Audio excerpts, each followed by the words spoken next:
What's up, everybody?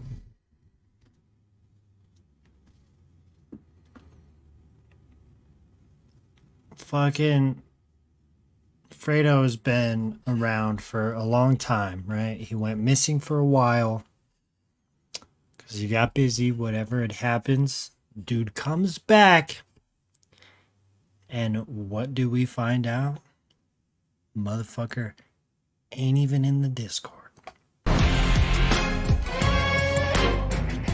Yes! Fuck yes, dude.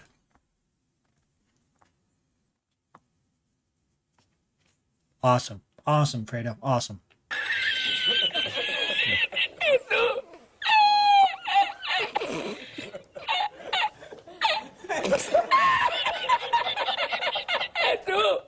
Nah, I'm just fucking with you, Fredo. You finally finished the Archon quest. Are you guys ready to watch me do it?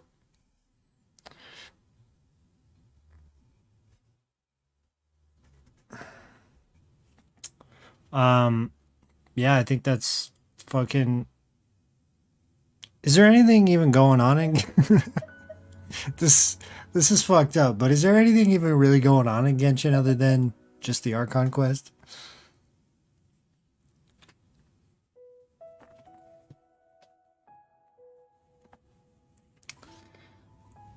Hi, this is Mimi from another account because I have no longer access to my computer that's logged into that account. I hope everything is going well. I'll be able to join back on the streams soon. Bye. All right, Mimi, no worries. Thank you for popping in and just mentioning that.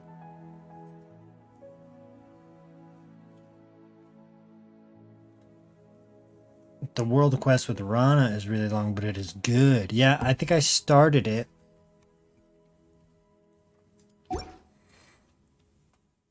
Um, Fuck, I mean, let's just get right into it, right? Fucking Naruto made me all self-conscious about talking at the start of my stream. And he's just like, just play the game. And I'm like, all right. All right. Let's see where you guys are now. I get it. Okay? You don't want to hear Ronin fucking blab away about about whatever the fuck he blabs away about.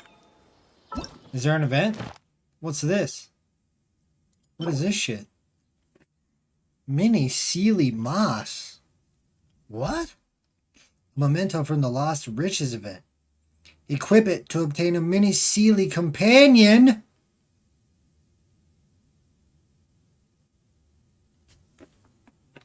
It becomes most happy indeed when it gets close to a tree. What? And then there's a blue one. Or a purple one. Its color is very similar to that of electro-infused items. Who knows? Oh, dude. Fuck the Archon quest. We're getting a mini Sealy.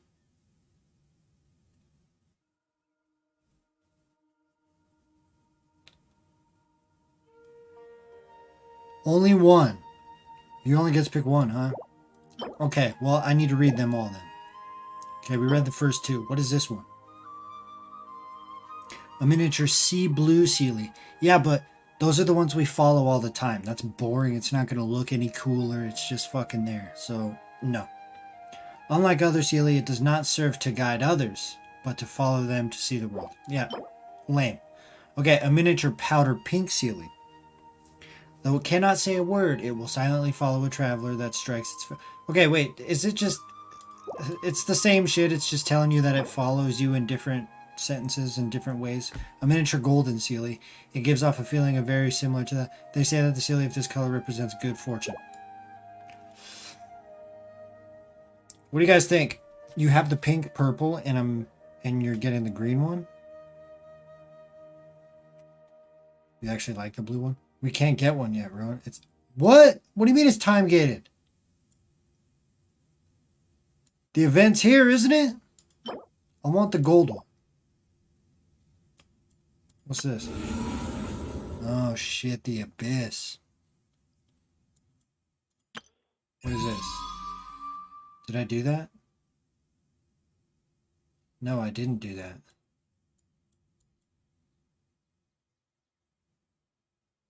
I need to do this. What's the silent seeker of knowledge? What's my quest log look like? Oh, okay, so I'm currently... Wait! I have to complete the whole Archon bit?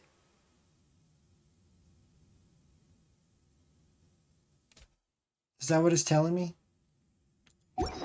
Fuck me. Yesterday, a total of 5 dusk birds. Oh, fucking Genshin Impact. Yeah, but the event games... the event is itself is time-gated. Not only complete Act 1, yeah, Act 2 as well. I mean, we might as well get cracking then. Think about it, Tainari. Refusing to join is tantamount to burying your head in the sand. I understand that you're a forest watcher and that it's your duty to combat the effects of withering zones. But isn't it evident that such work is not a lasting solution to the problem? As Sage Kage clearly stated, your presence and guidance in Sumeru City is pivotal in finding a cure for Irminsul. How could you possibly refuse? Yeah. Keep your emotions in check, Ghulam. Yeah. Let's at least listen to Tainari's reason for declining. We're here to invite him to the Academia, not to cause a scene. Sage Kage, I am truly honored that you came here in person, but I'm afraid I must still decline your invitation. I am merely a forest watcher. How could the great minds of the Haravatat have any need of someone like me? Well, it turns out that your refusal letter had some implications on your master's reputation. He is a renowned sage of the Immorta, after all. So now I've come here in his stead. I see. Huh. And I figured that given his temper, he would come here and berate me personally. Tainari, your master is an integral part of this effort, and now he requires your assistance. And what exactly does my master need of me, Sage Kage? You'll know once you've arrived in Sumeru City, that is. And how long will I be required to stay? There's no definite answer as of now. Woo! Do you mean to tell me that Kappa, despite coming all the way here to Gandharvaville, you still can't answer the questions I laid out in the letter to my master? If that's the case, then I'm afraid I cannot give you a definite answer either. Tainari, but you... So be it. Come, Ghulam, we're leaving.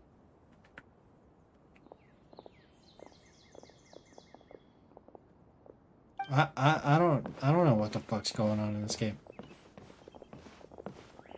You know, I think that's my shtick. I don't know what the fuck's going on in this game. Tainari, I'm gonna stick to it. what was that all about? It's nothing. Some people from the Academia wanted me to go to Sumeru City to assist them with a project, but I had to refuse on account of all my responsibilities here. But all that can wait. How did things go with Hypatia? It was quite the eventful trip. But That lady drugged me. She's safe and sound. She answered a bunch of questions for us too. Right? Didn't Now she that the drug traveler me? has made a full recovery, there shouldn't be any reason for you to tarry here longer. I assume you will be heading to Sumeru City, correct? That's right. We want to meet Lesser Lord Kusanali and ask her for advice. Do you have any idea on how we can find her? Sorry. I'm afraid I don't have any advice for you there. Shut up, Paimon. Well, do you at least know anyone we can try asking in Sumeru City? Let me think. My trips to Sumeru City have been fairly short, and most of my acquaintances are researchers. How about this? I'll write you a letter of introduction that you can give to a researcher I know. He's from the How Immorta about Darshan and is this? adept at gathering information. Asking him might prove worthwhile. Also, when you enter Sumeru City, you'll probably end up receiving something like this item here. I'm not sure if it will ever come in handy for you, but maybe you can give it a try. What is it? What is it? I just said that. It's called an Akasha Terminal. It's a tool produced by the Academia that utilizes the legacy of Greater Lord Rukkhadevata. Some Yeah, say too that this big with the very kunai, item yeah. is the basis of Sumeru's reputation as the City of Wisdom. Needless to say, this device and its usage fall under the Academia's expertise. So I'll leave it to them to show you how to use it. Great! Next up, Sumeru City! Does anybody just... Oh, but wait. Before that... Fuck Paimon. Yeah, I'm just about to go into some fucking dialogue that's fairly interesting and could go for some content, and you open your big fucking mouth. Stupid diaper fairy, man. I got fucking ruined it. You fucking ruined it. The moment's gone. Fuck you, Paimon. That's right! Tainari, we have something important to say to Kale before we leave. Is she doing better now? Yes, she's doing much better. After being confined to her bed all this time, I thought a little walk would do her some good. Last I saw her, she was taking the path towards the North Crossing. She knew you two would be leaving soon, so she must have wanted to see you off. Thanks, Tainari. All right, let's go! Farewell, and good luck to you both. Fuck, man. It's like, I swear, and it only happens in Genshin. Every time I, like, you know, as a streamer, you know, you're This brewing, your scenery eyes is just, wonderful. right? Oh, I could say this, Surely right? enough It's to boom, boom, convince boom, boom, anyone boom. to become And a then I wanderer. get something to say, and then fucking Shut up, bitch. I'm trying to talk. The rainforest is the best place to live. What am I doing? We'll have to grab a drink with Flame Maid when I'm back in the city. Guess who's back? Oh, Naruto, what's up?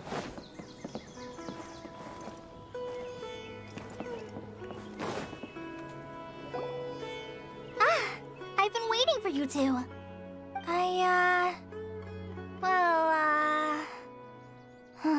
Never mind. I guess I should just wish you two a safe and successful journey. Thanks for waiting here just to see us off, Kale. We're headed to Sumeru City.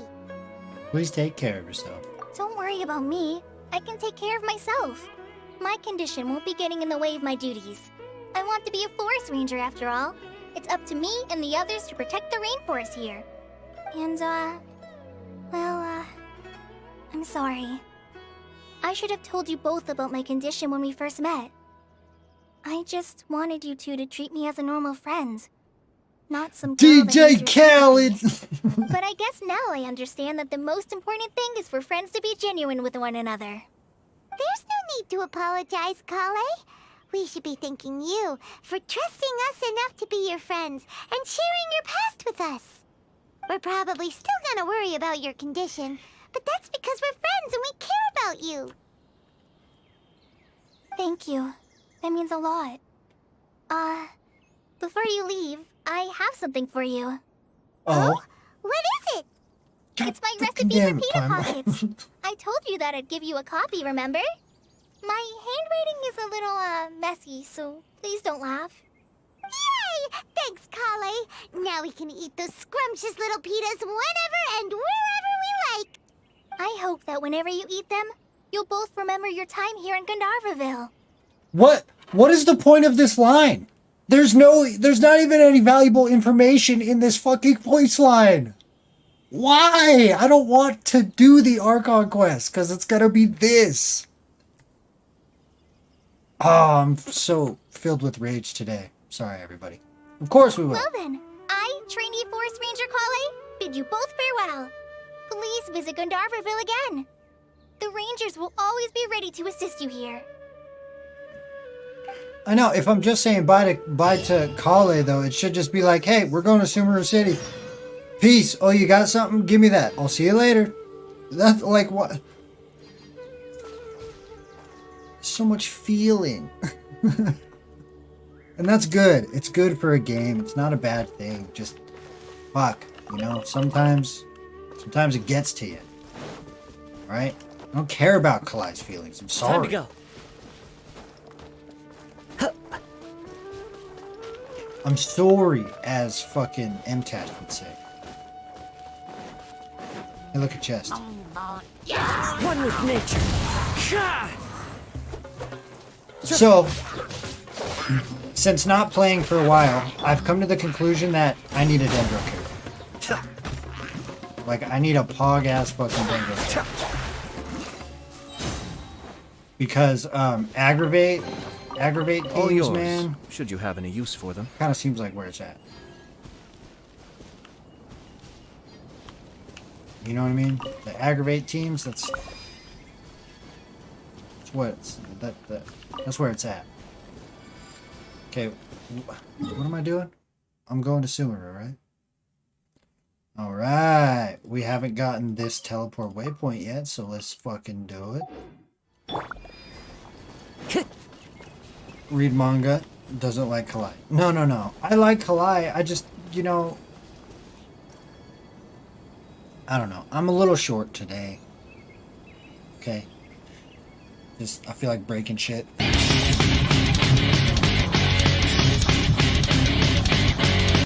Into the wind. It's one of those days, you know what I mean? Follow the wind.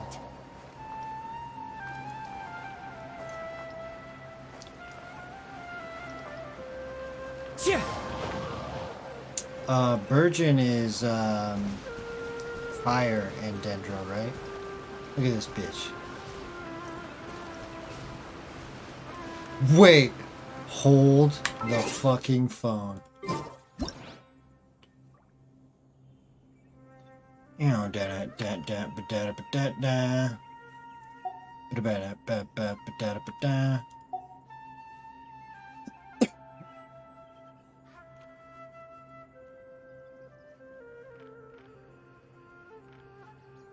Wait, what? What? Oh, is it? Hold on. I forgot how to play this fucking game, dude. Here it is. No, no, no. What?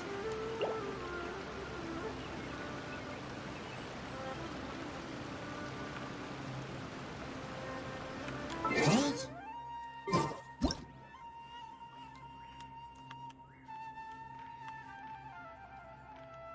How do you do the... There the are thing- leaves the- around. Wait, hold on. Hold on. Just Play Tower of Fantasy? I was playing Tower of Fantasy fucking all day, dude. I would love to play Tower of Fantasy, but my fan base, there's only like a few of you guys who even like Tower of Fantasy, so I need to cater to my audience. I don't want to hurt my algorithm. You guys understand? Too much. So I have to slowly implement Tower of Fantasy content to the algorithm so that it doesn't hurt it. It starts helping it. The way I do that is with a video here and there, blah, blah, blah, blah, blah, blah. I know what I'm doing. Where's the item? Where's the thing? Oh, it's this. Right? taking a stroll in the middle of a downpour certainly rouses the spirit. Is it this? But it's best to dry your clothes as soon as possible. I thought there was like a...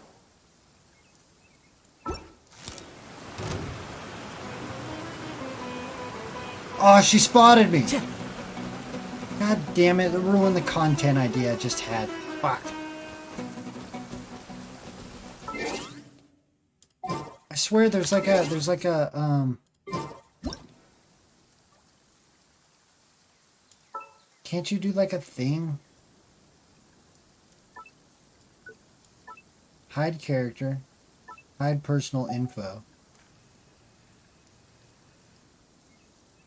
Okay, maybe that's it. I've been playing so much that in the span of only one and a half days, I was able to surpass Rownin by far. I'm just at 20,000 CS now. Yeah. I have a gold piece of gear. And they're not fucking dancing anymore either.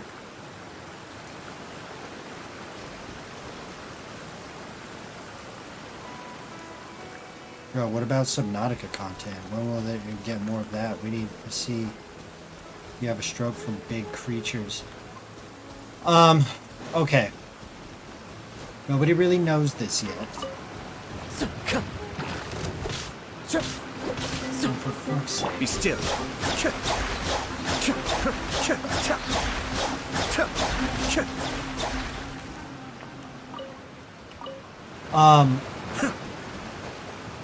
Alright, you guys want to hear my plan?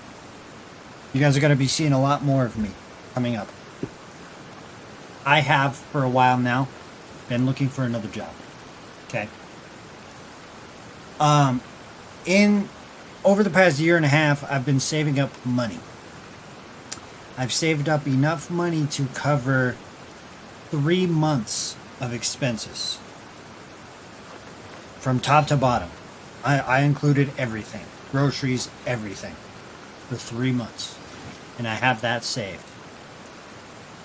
And my plan is to take 3 months off of working a typical 9-to-5 job, or in my case, a 6-to-6, 12-hour shift kind of job. And I'm going to focus on the YouTube channel for 3 months straight. I'm sure Don't worry, I've forgotten nobody. something. Not to worry, I'll simply Don't send someone worry. to fetch it.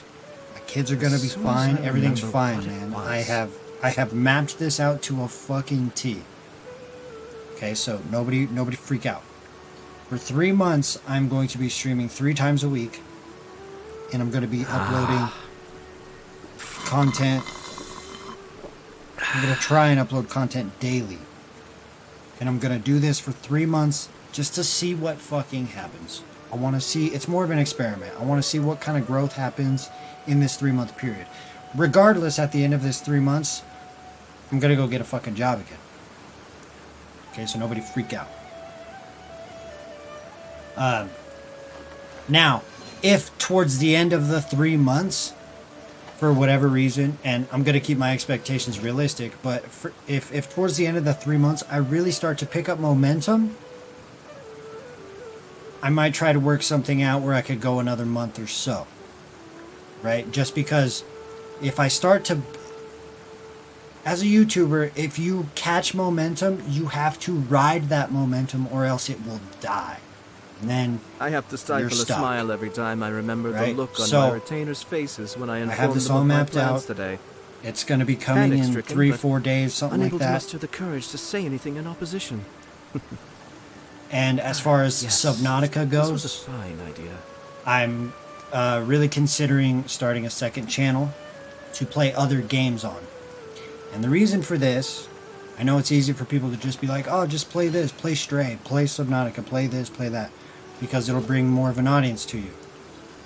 Yeah, that's true, but it also hurts my current algorithm and my current fan base, because as of right now, it's Genshin and a little bit of Tower of Fantasy, I think. So if I start playing Subnautica, there's a big portion of my fan base that doesn't give a shit sure about I've forgotten Subnautica. something. So they won't watch, Not to which worry, hurts my I'll simply algorithm, send my someone to watch fetch it. time, my YouTube channel, blah, As blah, soon as blah, I blah. remember what it So I want to was. start a second channel for other games. And this channel will mainly focus on gacha content, gacha games, and then other game for the other channel. This is my plan, okay? I'm kind of scared. I am kind of scared, to be completely honest, because it's like it's kind of a big move in a way, but there's contingencies in place to make sure that my family, my bills, everything is going to be fine. It's still just a scary move to make. So it's going to be slow moving at first, okay? I'm going to have to kick it into gear. I'm going to have to make this second channel. All these things, all right? So Everything's just in bear with me, place and guys. they've taken the Just bait. bear with me. And then I think, I'm hoping, Yes.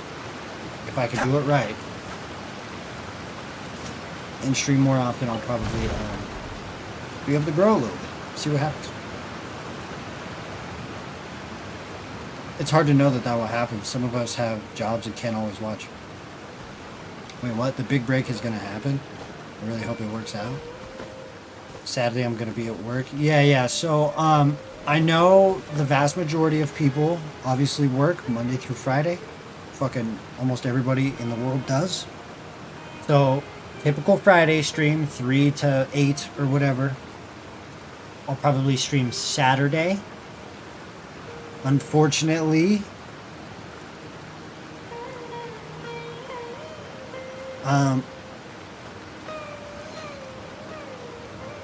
Saturday,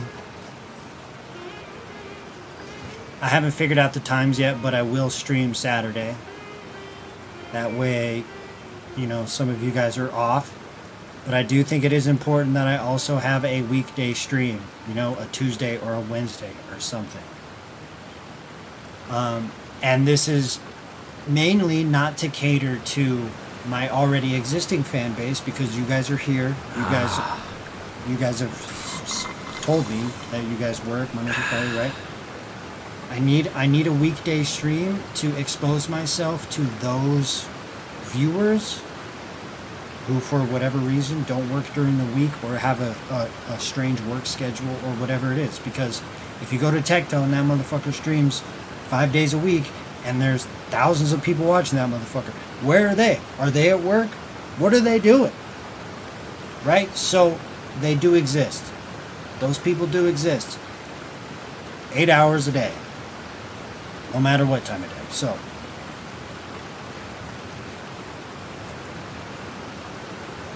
it's going to be a trial and error kind of thing. Are you just doing Genshin today? I haven't. Fuck, dude. I just tried to dash in midair. Thanks, Tower fan. Thank you. Thanks. Oh, hey, I remember. I don't know. With nature.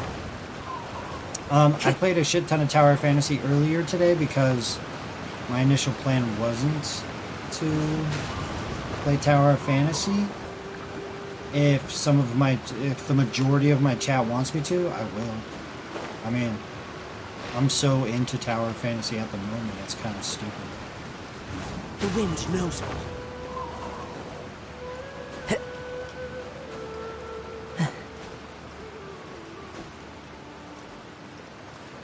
But, yeah, my plan One with nature. going into this stream was to fucking do this Archon quest. Because, yeah, I need to do it. I try to double jump every time I play Genshin. Yeah, me too, man. It's a good thing I have Kazuha, because I can double jump with him. It's just a little different, you know what I mean?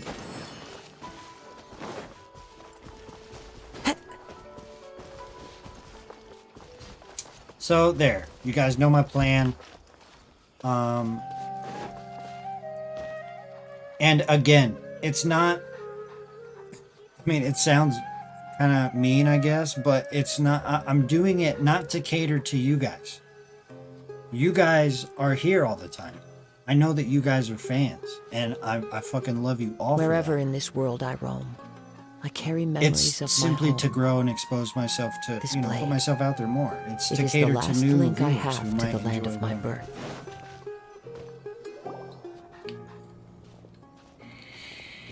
You should find a good time where it's friendly for Asia, NA, and UE, Sumeru City! so it'll maximize your chances, yeah? We finally made it! Not trying to cater, Did you it's see that? trying to When expose those myself people to... entered the city, something on their heads lit up. What You know, moment I only pleased you stream two? once a week. It appears this is your first time visiting Sumeru City. Hold on. So, you know, you got to think of it. You kind of have to have like a business mindset a little bit, right? If I'm only streaming 1 day a week, I'm only exposed to, I don't know what I'm trying to say, man. I think I know what I'm talking about, though. At least a little bit. I've been doing YouTube for almost 3 years. I kind of have an idea on how the algorithm works. I've done tons of research on it. I kind of have an idea. As you guys can see, like the Subnautica videos and even the Tower of Fantasy videos, they're struggling. And the reason for that is because YouTube knows me as a Genshin content creator. So when I put out new videos of other games, YouTube goes, what? There's already content creators who do this stuff and we push out their stuff. Why push out your stuff? The only reason they would push out my stuff for a new game is if it gets a shit ton of watch time and engagement on it. Which, to be fair, it doesn't always.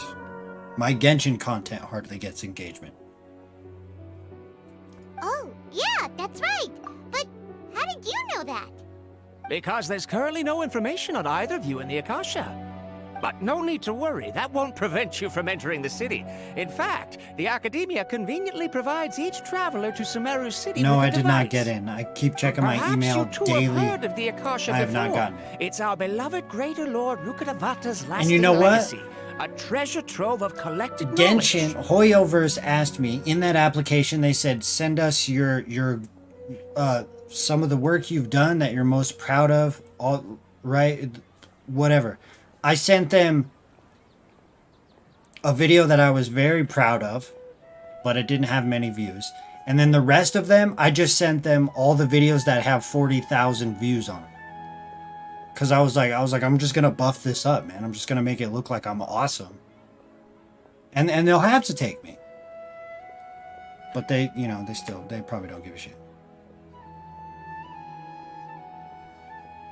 After centuries of tireless research on the Akasha, the Academia created one of its most ingenious inventions, the Akasha Terminal. As long as you are within Sumeru's borders, you may use an Akasha Terminal to connect directly to the Akasha and access any knowledge you need. I should mention that due to technical limitations, the operation of Akasha Terminals will be much smoother and more effective in large cities such as Sumeru City and Port Ormos. Oh, so this is the thing that Tainari was telling us about. It sounds pretty amazing. You two are quite fortunate. Until recently, it was standard practice to only issue Akasha terminals to outlanders who spent an extended amount of time in Sumeru. However, this policy was recently changed, and now all travelers are issued one upon arrival. Here are your Akasha terminals. Please handle them with care. Cool. I got stuff. It kinda looks like a leaf. To activate it, simply hold it in your hand and say the following phrase to yourself. May the mighty God bless us with their voice of wisdom. Oh, since this little doodad lets you access knowledge, maybe we can use it to find a way to meet Lesser Lord Kusanali. Let's give it a try. Ahem. May the mighty God bless us with their voice of wisdom. Dude, my fucking back is sweating in that rant. I started sweating. What the fuck's wrong with me? What the fuck? What the fuck? What the fuck? What the fuck? Just now, something clicked, and Paimon suddenly knew how to use this thing. It seems all we need to do is concentrate on what we want to know, and bam! You get it. Oh, that'll come in real handy. Exactly. That is the power of the Akasha. And with that, let me officially welcome you both to Sumeru City. May the wisdom of the Dendro Archon always be your guide. Okay, now that we're in, we can check the Akasha about Lesser Lord Kusanali. Let Paimon try. 500 years ago, the sages found a newly born deity from within some scorched ruins. The deity now resides in the sanctuary of Suristana. Seems pretty similar to what Kali was telling us. Okay, next, let's concentrate on asking how to meet her.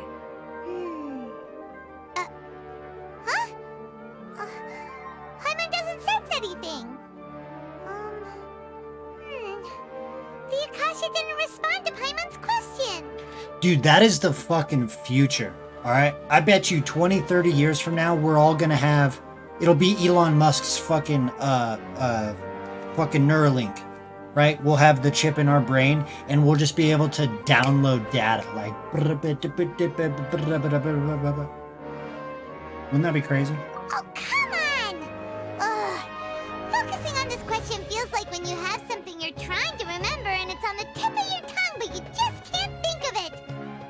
Ugh. Paimon's brain is exhausted. I'll try asking the Akasha something Oh, else. smart idea. But what are you going to ask it? Let's see. Why doesn't the Akasha answer my question? That's fucking stupid. Think Lesser Lord, let's think of Greater Lord. Many bright dots of light appeared in my mind. I have to pause it because the traveler doesn't speak. Feelings of affection, intimacy, nostalgia, sadness, and anxiety also come to my mind. These seem to be what the people of Sumeru feel about their departed Archon. Uh-oh. Paimon's getting getting all teary-eyed all of a sudden. It feels like the people of Sumeru really miss their Archon.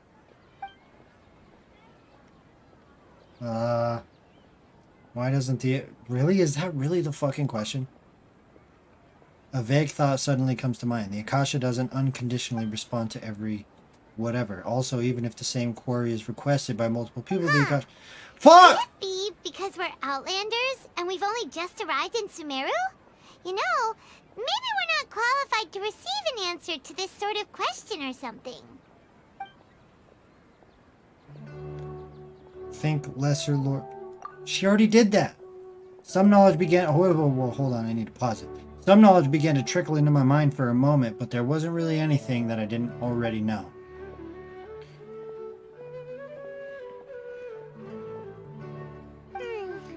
You too? Well, glad it's not just I know he's Paimon. thinking, I know. But like, even like, with every other character in the fucking game, when they do inner dialogue, it's still the voice actor doing the inner dialogue. Not for the Traveler. Nope, that motherfucker's got 10 lines in the whole game. And you're just stuck reading his shit. Well, seems no matter which way we try, we can't find anything that'll lead us to Lesser Lord Kusanali. Guess our only choice now is to try meeting with the researcher that Tainari recommended. He's from Sumeru and even has a position in the Academia. Maybe he'll be able to access more info from the Akasha. Let's see. Tainari wrote an address on the letter's envelope. Oh, it's not far from the city's gate. Let's head over and have a look. Hopefully he's at home. Watch out for pickpockets. Once again, handed all the cumbersome tests again. Hello, are you Rohawi? I'm not a Lumine Fuck. Lumine Simp? Wow. I think I just had a fucking stroke. Yes, that's me. Can I help you? Great! You see, Tainari sent us here and... What? Tainari? Please, there's no need to say anything, really. Sure, I admit that the article I published last month wasn't my best work, and maybe the data didn't produce the most convincing results, but... Yeah, you're misunderstanding. Here! This is a letter from Tainari! Oh, let me see. Yeah. Oh, ooh, what a relief. You two nearly scared the life out of me. So you two just have some questions for me? This guy's a fucking reporter who, you know what dude, this guy is the modern day journalist of today's time. Fucking misinformation and just titles that make people click, right? He wrote something terrible about Tainari. The headline was like, Tainari inappropriate with wildlife animals or something like that. And everybody clicked. And then we came and he's like, oh fuck, he sent you. Seems even Tainari acknowledges my innate ability for procuring information. So, what is it you two would like to know? We want to meet with Lesser Lord Kusanali. Do you know a way we can do that? You mean you want to meet the Dendro Archon herself? This isn't exactly my area of expertise, but let me see what I can find in the Akasha.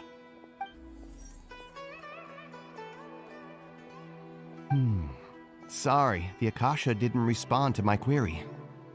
What? You too? But what about your abilities for getting information and all that? Paimon was sure you'd be able to access more info than we did. Well, as I said, this isn't my area of expertise. I am but a lowly researcher, so the Akasha doesn't see a need for me to know more about the Dendro Archon. All I know is that ever since Lesser Lord Kusanali returned to Sumeru, she's never left the Sanctuary of Sorasthana or made a public appearance. Huh. Didn't expect her to be such a mysterious figure. The Dendro Archon is somewhat of a recluse. Perhaps she just doesn't want to entertain visitors, which would explain the lack of information in the Akasha. Aw, but then what can we do? No need to worry just yet. I'm only hypothesizing here. You could certainly try asking around and see if anyone else has ideas. And besides, you two should consider the bright side of things. Not being able to see Lesser Lord Kusanali may not be a bad thing. In this world, there will always be information you cannot obtain from the Akasha and things you can never accomplish. Knowing when to yield is a form of wisdom. Take me, for example.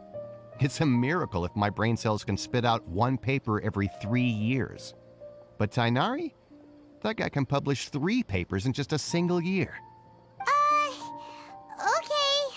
Thanks for your advice. Don't mention it.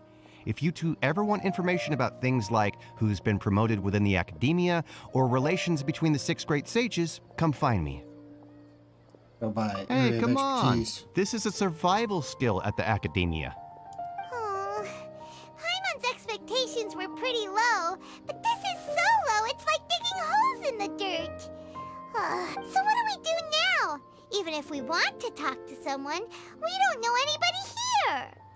No, there's still one other person we know. Huh? Like who? Ad Astra applesauce. Oh, you're right! Catherine! The Adventurers Guild has its own intel network. Let's hurry and find her.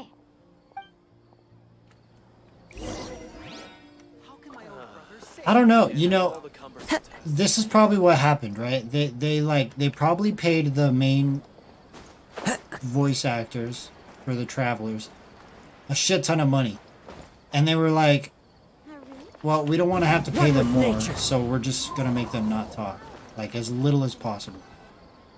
Ad Astra Abyssosk. Hello, Traveler and Paimon. Catherine, we need your help with something. Understood. The Adventurers Guild is always ready to serve you. With what do you require assistance? We want to meet with Lesser Lord Kusanali. Do you know a way we can do that? You two wish to meet with Sumeru's Archon. Understood. Please wait.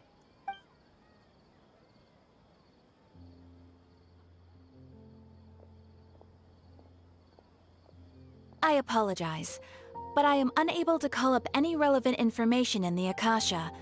I'm also unable to locate any pertinent information in my personal memory. Aww, another dead end. Well, if Catherine can't help us, then we really don't know anyone else to ask now. Please do not worry. I may know of someone who can help you two. In Sumeru, the Adventurers Guild does not serve as the vanguard of information. Rather, there are numerous active mercenary groups collectively known as the Eremites. They take on various contracts and work all across Sumeru, so they naturally accrue intelligence. An Eremite brigade called the Corps of 30 is in charge of Sumeru City's defenses. Not only are they the oldest brigade, but they are responsible for managing and coordinating the affairs of all other mercenary brigades. Corps of 30? What a weird name. Supposedly, they are named as such because their ranks numbered 30 at their inception.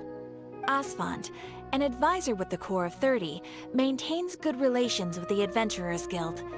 Though he's already retired, he and his words carry great weight within mercenary circles.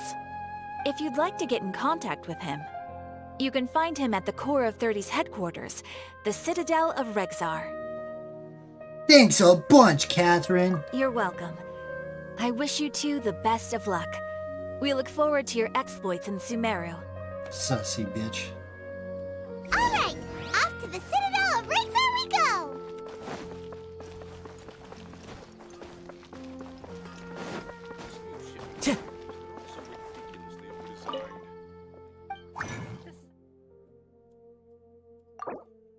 Wow, chicka, wow, wow. Down, down, down. Catherine is a sussy bitch. She wouldn't tell me nothing.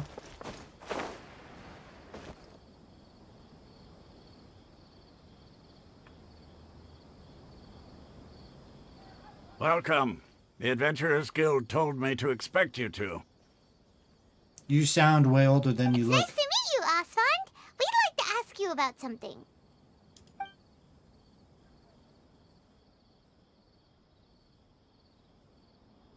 Awesome. Awesome voice line. So, Catherine's the one who sent you this way.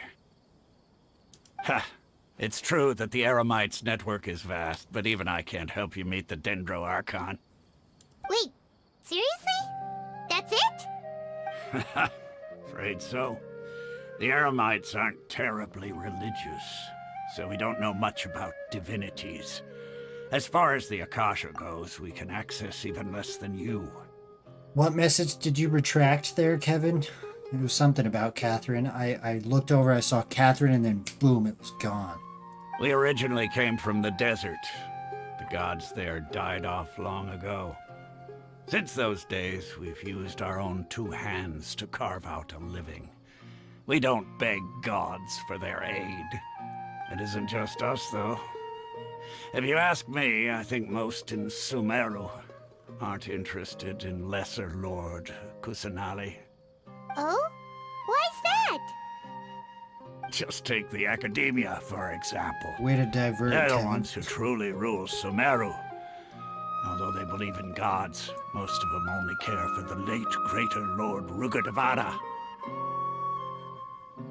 In their eyes, she was the one who founded Sumeru and gifted us with the Akasha. Lesser Lord Kusanali just happened to inherit her legacy. So you guys all Because of the fucking hate this Academia's kid? influence, most citizens are more familiar with Greater Lord Rugadavada and hold her in greater esteem. It's Not fucked to up. mention that Lesser Lord Kusanali never makes an appearance, and the Academia never announces anything about her. As far as the people of Sumeru are concerned, she's just a god that exists. And that's all. I get it, though. Aw. After hearing all of that, Paimon sort of feels bad for Lesser Lord Kusanali. Ha! But who knows? We're all just guessing when it comes down to it. Wait, Besides, I'm sure the God of Wisdom doesn't worry about her reputation among people like us. what is this drama that I'm seeing about Candace and her skin color? Like, a lot of the fan base wants her to be black, is that right? Or African American, or, you know, of darker complexion.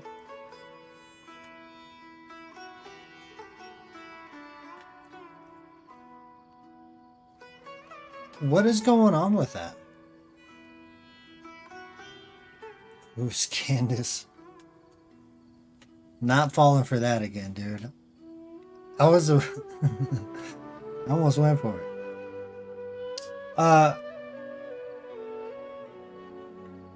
Yeah, what's going on with that? Like I get it, right? Because like there's hardly any characters with really dark complexion. And so I get that, trying to be inclusive and things like that, but correct me if I'm wrong, but didn't a lot of the Genshin fan base fucking go ape shit and just start attacking people and arguing, and like it's like why do we have to cause so much turmoil in these opinions though? Like, they're just opinions, right? Like, if you think she should have a dark complexion, that's fine, dude, but like, why? Like, I agree too. Yeah, she should have a darkened complexion. Why not? It'd be cool to see that in Genshin because it's rare. But is it worth fucking attacking people over and getting in fights about? Like, God, man.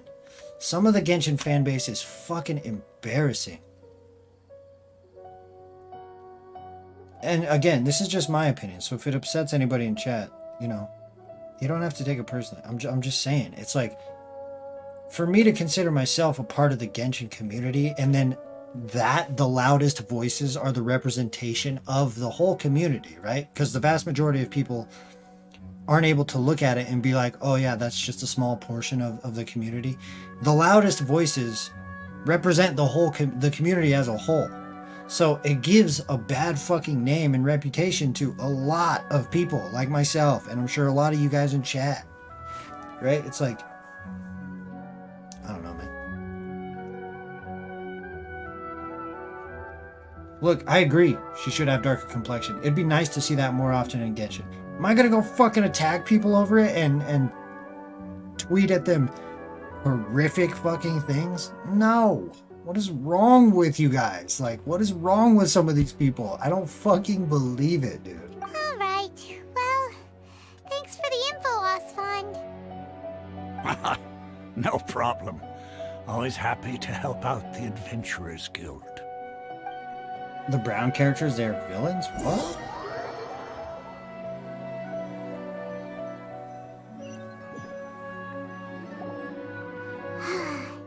Seems Osfond was right about most people's attitudes here. Right, they want people of color in all games, Not and only are they not Hoyo made interested everyone. in the Dendro Archon, they Right, even say right, stuff right. like, No. if the I get Akasha that. doesn't Again, think I should know, then again, I don't need to know agree. about it. They should add more characters that have a darker complexion. 100%. But again, what I'm really talking about is like the fan base going to the voice actor of the fucking character and then tweeting them terrible, horrific fucking things. Like, I get the argument. I totally agree, right? Like, but if you're not intelligent enough to differentiate a voice actor between the character that they voice, you got fucking problems.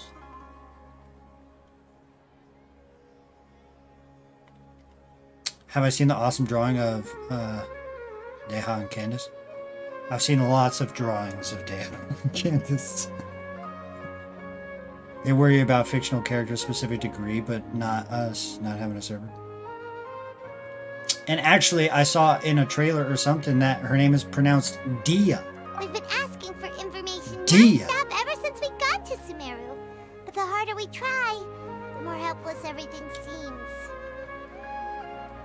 Isn't there at least one person in this entire city who cares about Lesser Lord Kusanali? Oh, you two are interested in Lesser Lord Kusanali?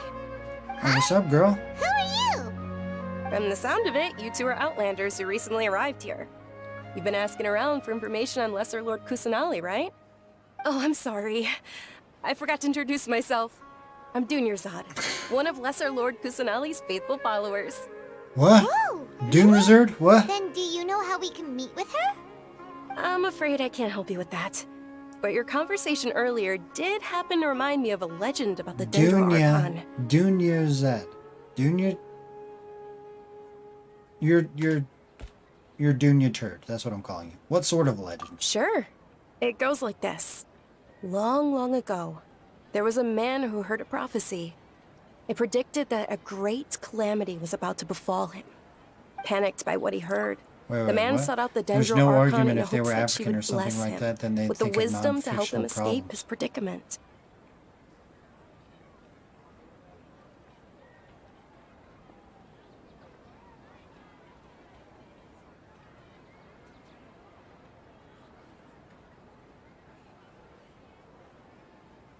Oh, you're saying if there were characters of darker complexion, then there would be no argument. Instead, they would look for other things to complain about. Is that what you're saying?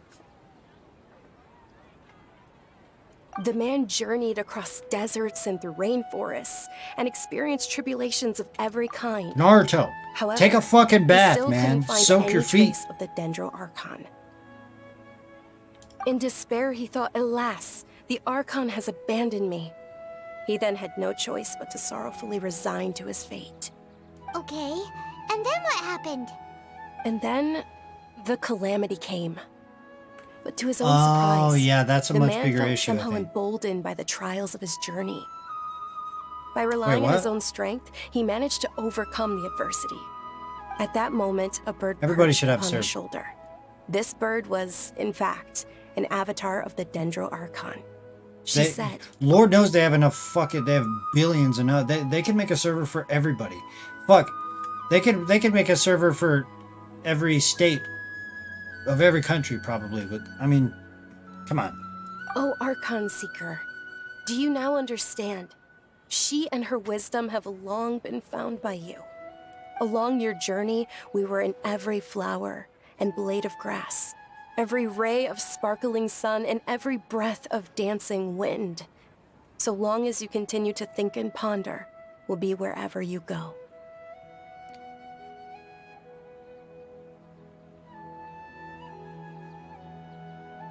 Every state seems a bit too many. No, yeah, of course. I say that just to get it, just to kind of express my not like, because they have so much money, right? It's like, of course, that would be way too excessive. And I bet you anything, 90% of those servers probably wouldn't even be very stable because there's so many of them and there'd be so much maintenance for everyone. Yeah, it's not ideal. But they have enough money to do some stupid shit like that. You know, why can't they make a fucking a server? Yeah, thanks for the story. Paimon feels all warm and fuzzy inside after that. In a way. It seems like this story is also one of the Dendro Archon's avatars. Dooney turd. Since you worship Lesser Lord Kusanali, can you tell us anything else about her? Of course. So did you two know that, I'm terribly sorry, but it seems something's come up now. Let's chat another day. Thief! Get her!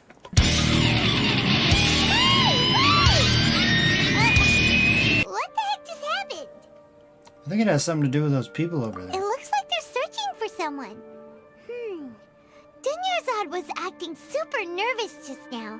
You think they're looking for her? This stinks! We finally managed to find a lead about Lesser Lord Kusanali! We can't... Let's see if we can get rid of them. Then we can catch up with Dunyarzad. Hey, have you two seen a brown-haired girl wearing a purple top and a long blue dress? We're looking for her. Oh, how convenient. Did she have bandages wrapped around her wrists? Yes, that's her. Did you see which direction she went? Yeah, she went that way. Quick, after her! You guys know that you should be farming the red bandanas, right? That should keep him busy for a while. Let's hurry and find Dunyarzad. Wow, these gummies are yummy. Fucking Naruto's super fucking stoned on some edibles. But you guys know that, right? You guys should be farming the red bandanas. Time to go. Okay, I'm probably gonna make... As soon as, for whatever reason, the Candace and the Sino materials, they're not released on the Genshin map, at least last week when I checked. Because I was gonna do a guide on those materials and come up with a route for those as well. But they're not listed on the Genshin Impact's fucking map just yet. How's Sumeru? You are Dunyarzad? We thought you might have been long gone by now. Aesthetically, it is beautiful. Very beautiful. The vibe is much better than... The vibe is closer to like Mondstadt, you know? People are just more happy and shit. It's awesome. So far, I've just been talking. Oh, it's you two. Oh, you startled me there. You can relax now. We threw those people looking for you off the trail. Really? Thank you so much. Unfortunately, I believe there's still more of them out there looking for me. Uh-oh, looks like there's some coming this way. I should have done Patisera route for Nilo.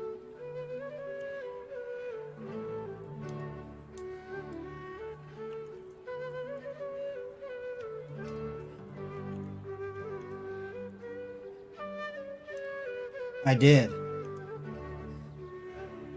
Oh no, I didn't. I didn't. Fuck, I was going to. But then, you know, I had to go work a normal job.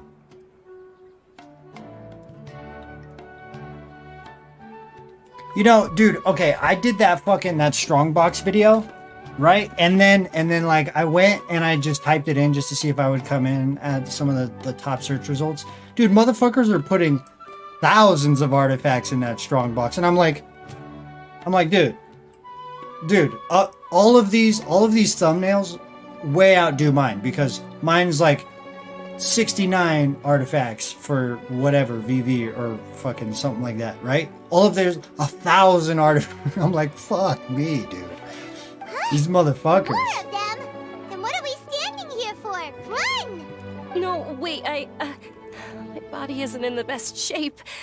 It's difficult for me to run. How about we find some place to hide? By the way, I wanted to ask you guys personally, if I continue to do guide videos on like routes on how to farm the stuff, would you guys prefer that I continue to do that voiceover kind of thing and you just want to see the gameplay? Or should it just be kind of like this, where I'm doing it kind of live?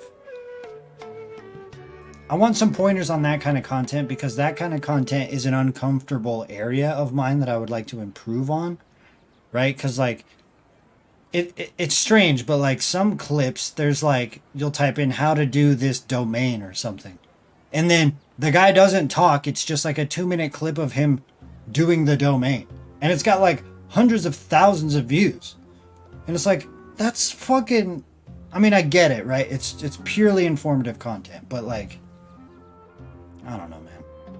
Okay, sounds good. There's a tavern on the other side of the port we can go to. They probably wouldn't expect me to hide in a place like that. For routes, you don't need voiceovers. Yeah, I thought about just like doing like a 1, 2, 3, 4, 5, 6, and then like drawing a line between them and saying this is the route, and then just showing the gameplay of me getting them, so you guys could see where they were. It'd be much simpler, but... Alright, let's move out. Stay behind us. We'll keep an eye out for anyone looking for you. For whatever reason, it doesn't feel like that's my thing. Of course, like, I'm willing to expand and make that my thing. But it's just like everything, you know, the first time you do it, first couple times you do it, it's like you don't know what the fuck you're doing, you're just trying it. You have this idea, you're like, I could do it like this. Kind of thing. Yeah.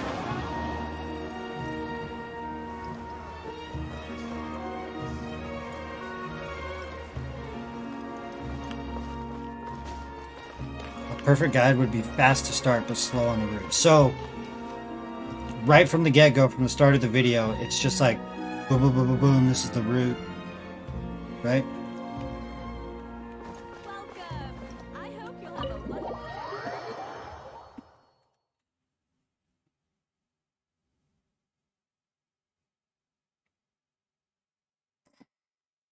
Something is rising and it's not the shield hero. Yeah, it's in my pants.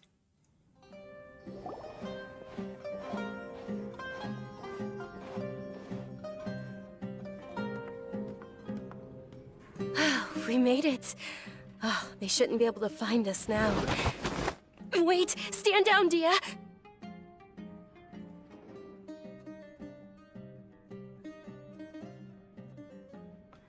Sup, girl? Yeah.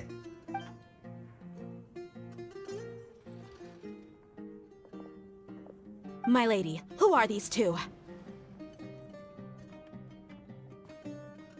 Wait, hold on. Everybody shut up. I need to listen to the VA. They're travelers that I met on the street just a moment ago.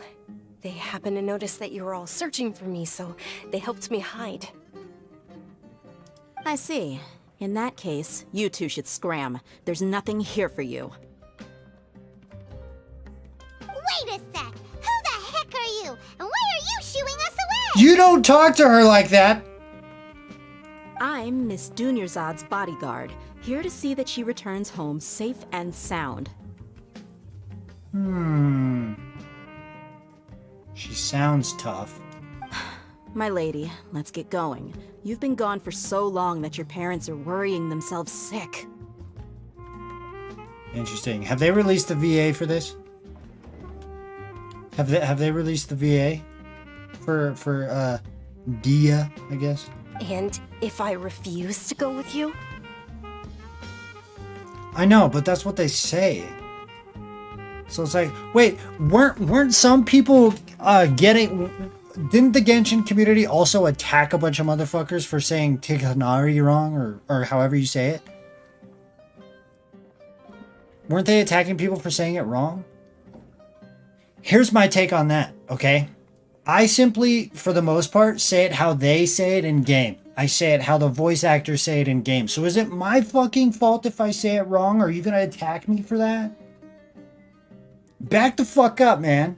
I'm not from that part of the region. I don't have that accent. Like, I will try to pronounce it right.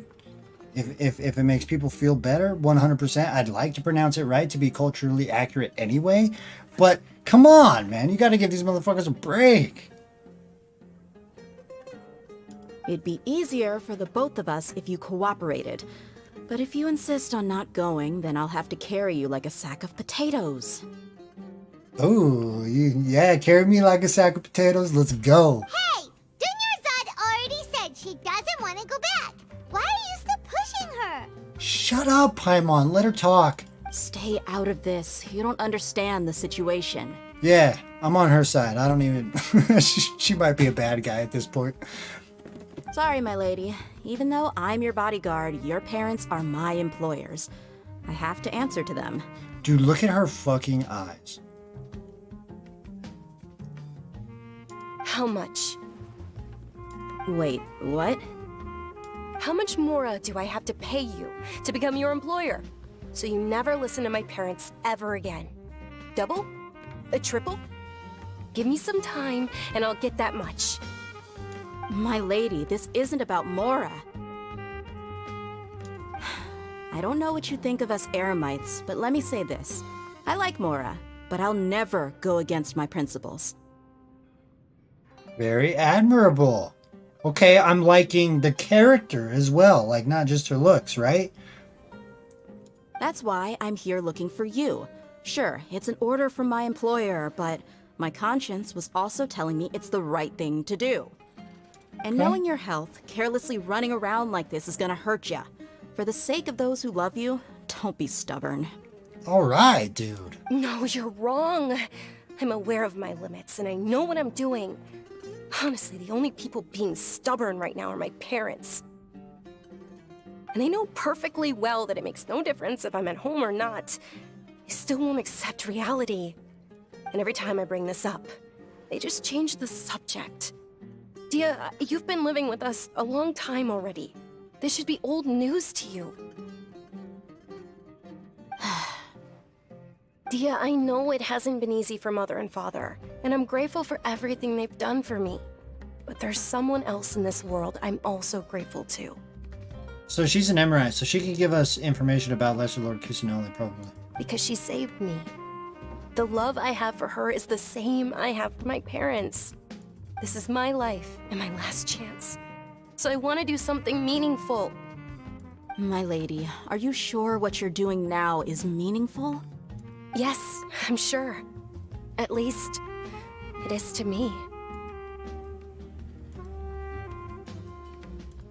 Fine, I won't ask you to return home anymore. But let me make something very clear. I'm only doing this because I respect your determination, not because I agree with you. Thank you, Dia. Sorry for being so rude just now. My nerves were acting up. And I even brought up your payment in such an offensive way. Don't worry about it, my lady. I did say that I like Mora. Besides, that's our next topic of conversation. Today's little excursion caused such a ruckus that every single bodyguard at the estate was deployed. It wouldn't be easy to hide things from your old man. Since this definitely won't be your last escapade, here's a little tip. You should at least make it look like your room and things are still in order when you leave. Also, you'll need someone to cover you for when you're out and about. I'm recording, right? Okay, good. So, I'll let you hire me, my lady. This way, everyone wins. As for the pay, let's say half of what your father pays me. We can settle the bill when we return to the estate.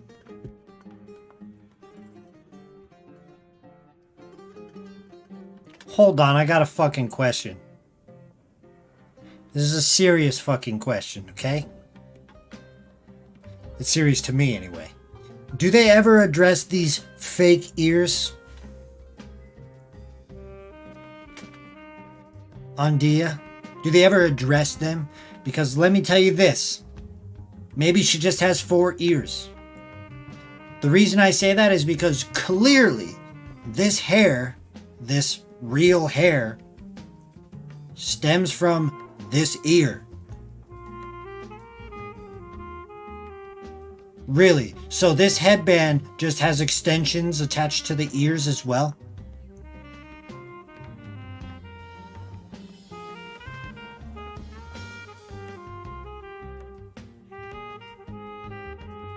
Kaching's are clearly her hair. It is clearly a hair design in the form of ears. That's obvious. I knew that from the first time I saw her, that it was hair, not fucking ears. These... Wait a second. I don't think those are ears at all. I think that's just her hair. Dude, I bet you anything she just spikes her hair on both ends like that. That gray, that like brown on the inside is just the undertone color of her hair. Like you see right here in the front, it's kind of blonde, right? As it goes up, it gets darker and browner. Dude, it's just her hair. They just look like ears. She has them spiked up like that.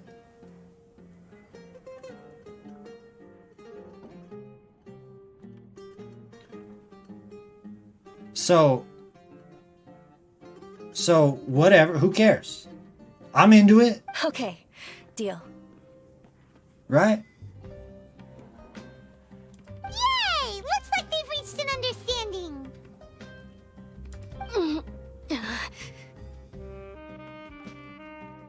Dunya Turd, are you alright?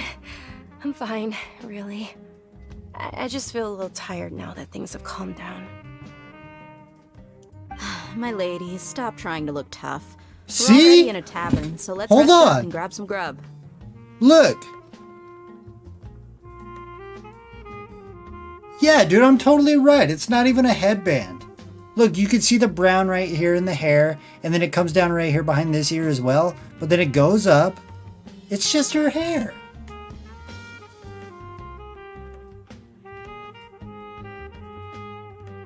Huh. I'm sorry for worrying you two. If you don't mind, I'd like for you to join us. Actually, if you look at her from the back or the side, you could even tell more. Sure! After you rest up, we want to hear more about Lesser Lord Kusanali. We told you? No. Somebody was telling me it was a headband or something.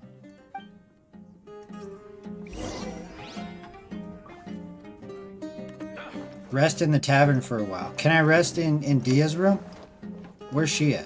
Where'd she go? Wait! Your perspective is Oh. just tunnel vision. Yeah, look from the back. Yeah, Well, okay, if wow. it isn't Dia, haven't seen you in nearly half a year.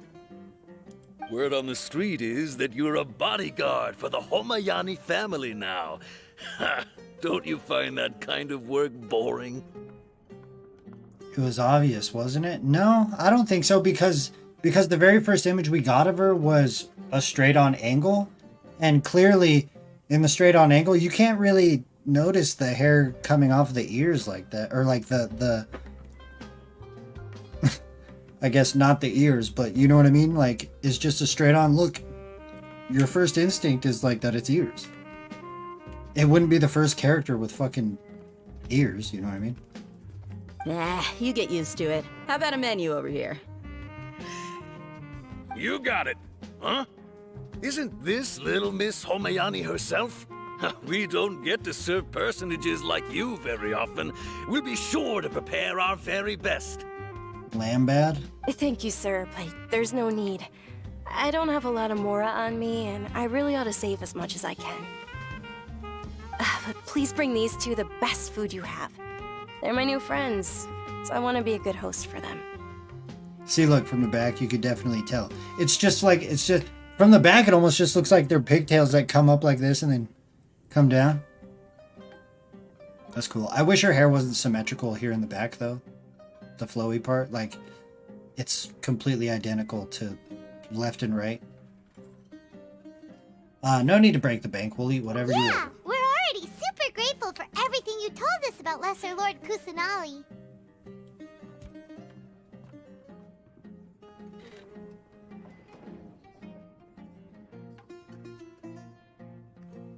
How about our coconut charcoal cakes? They're our signature snack, and they run cheap.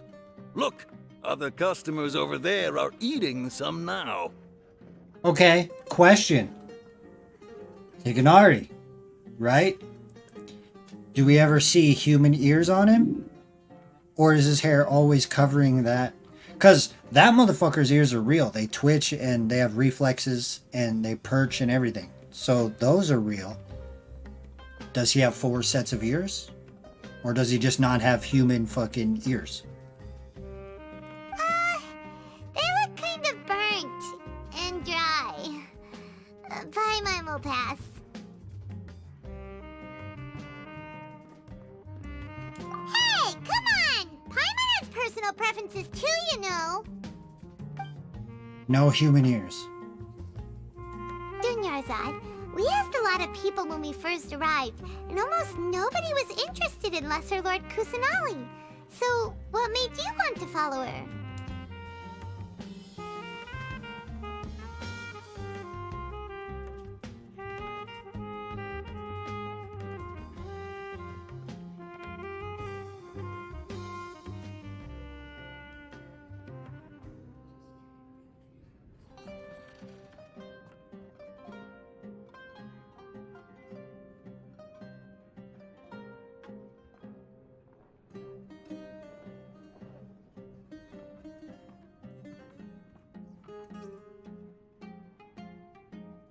Whatever, I'll take your word for it. Well, remember when you asked me if I knew how to meet the Dendro Archon? Even though I don't know how, I think I've actually seen her before. My man went to Reddit? Wait, you guys don't use Reddit? Huh? Really? Yes, it was when I was a child. At the time, my illness had kept me bedridden for the better part of a year. I was stuck inside and couldn't make any friends, and my parents did their best to find treatments for me. But even then, the Akasha didn't have any helpful information. Damn. My younger self no longer had any hopes or dreams. One flare-up was so bad that I was in a semi-conscious state for several days. Then one night, yeah. I woke up alone in my room. I was terrified. My body was paralyzed. Even if I cried, there was no sound.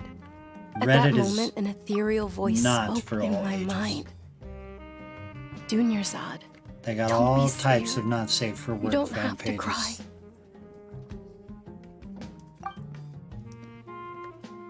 Dunyarzad, don't be scared. You don't have to cry.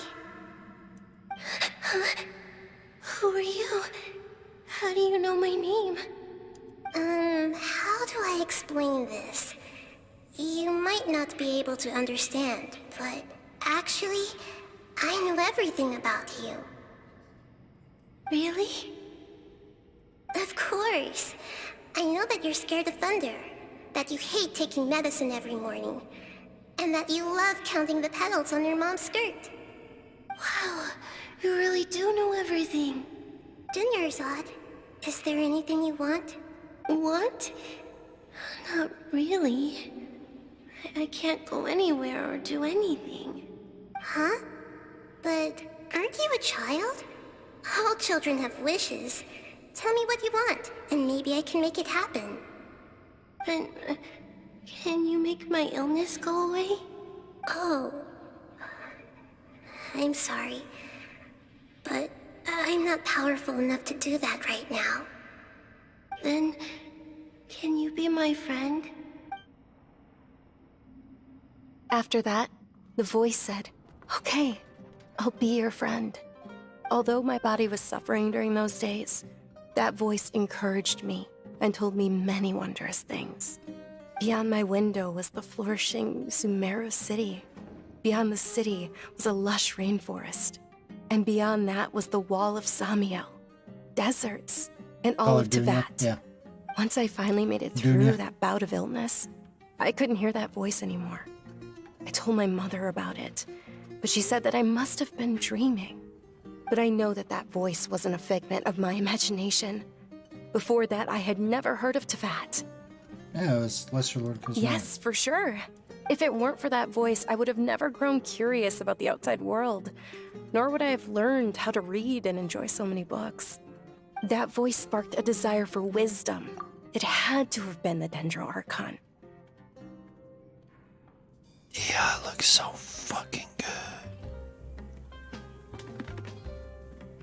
I've been hoping for a chance to repay her kindness. In fact, I was running around today to help prepare the Sub-Zero's festival for her. What's the Sub-Zero's festival? It's Lesser Lord Kusanali's birthday, which was the day that she was found by the sages. It's actually an old holiday that originally celebrated Greater Lord Rukkhadevata's birthday. When she passed away, the holiday eventually became a celebration of the Lesser Lord's birthday. I heard everyone was overjoyed when they welcomed her back to Sumeru. In those days, the festival was a huge deal. But because of the Academia's influence, people have gradually lost interest in the festival. The Academia actively participates in Sumeru's many holidays dedicated to Greater Lord Rukkhadevata. But when it comes to the Sub-Zero's festival, forget any funding. They practically act like it doesn't exist. Maybe they see Lesser Lord Kusanali's birth as confirmation of Greater Lord Rukkhadevata's death, so they're reluctant to celebrate it. Aw, but that's awful. It is. It's absolutely terrible. Sure, the Greater Lord founded Sumeru, but hasn't Lesser Lord Kusanali been the one quietly protecting us for the past few hundred years? Rownin, if you like Dia that much, you are free to go to a specific Dia Reddit page. I'm already there, dude. I'm in all of them. No secrets over here, man. Just remember Is that the you're owner? still out in public. No, but don't get too carried away now. I know that people over by the Grand Bazaar still hold the Sub-Zero's festival to this day. But I hadn't met any of them before, so I was never able to contribute. But recently, I made a friend there who also follows Lesser Lord Kusanali. I gave her my savings because I want her to throw a wonderful festival this year. That's the least I could do for Lesser Lord Kusanali. Hold on, my lady. Does this friend happen to be Nilu, the one who sends flowers to the estate? Nilu? Yes, that's her. I guess that makes sense with the U at the end of it, but I always just thought it was Nilo. I saw her leaving the other day with a nervous look on her face. It seemed like she was hiding something in her arms. Did you give her something? Yes. Initially, I didn't have much Mora prepared, so I had Nilu sell one of my skirts. I've agreed with Nilu to meet up at the Grand Bazaar today. Both for males and females? I didn't know that, would but you accompany to me? each his own. Sure. That's quite the trip, though. I'll carry you. No, that would be too much. Even for you. Kevin, You might as male well and just female? accept the Hey, lift. man. If I let you walk, who knows Yeah, I how was long like, it'll don't knock take till you us. try it. And if anything happens to you, then I'd really never hear the end of it from your father. Can't tell if Naruto's down bad or so high. He's probably so fucking high. He probably, you know how they tell you to eat like the leg of the gummy bear? He probably ate like 3 full ones. Oh, there you go. Joe came out and said it. He's bisexual. New fact about me. Dude, that's awesome. But of course, Nilu will be thrilled to All hear right. that more people interested All right, in Lesser Kyo. Lord Kusanali. Alright, Kyo, I got a question. Which of the Genshin males be packing? You know what I mean? Which of them be packing? You don't have to answer that. I'm just fucking around. If I had to guess, Zhongli. Zhongli be packing. You know?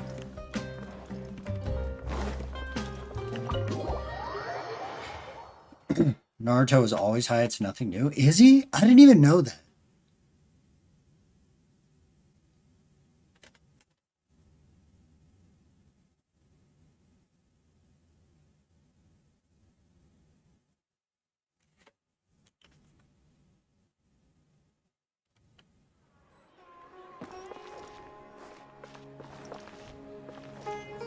Okay, what am I doing? Go to the Grand Bazaar.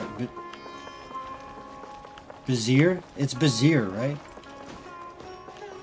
Or is it Bazaar? Time to go.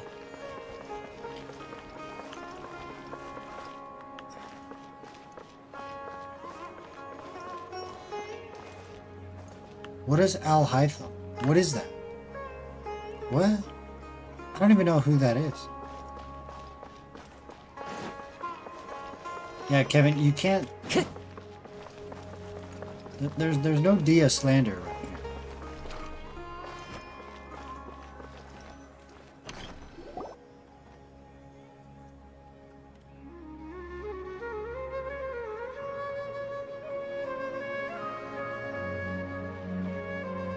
Sorry I'm late, Nilu. Is a new character that you see in the Sumeru trailer? Oh. Oh, Dunyarzad. It was taking you so long that I assumed you got trapped at home, but you made it in the end. Did you guys notice from the manga, Nilu is a child of, what do they call it? Just like Diluc with the really red hair? Venti had a name for it, a child of somebody, somebody. Do you think? Or is it not like red like that? Uh-oh.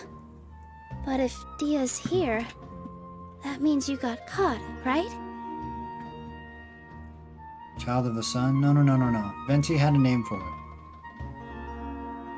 Murata's descendants, yeah. Here comes all the Dia slander. Oh no, Kevin. Don't make me hate her. I like her. Just let me like her, man. You could say that, but everything worked out. She's on our side now. I can buy Dia body pillows? Are they nude though? Hold on, if I look this up, am I gonna get in trouble? Are they nude?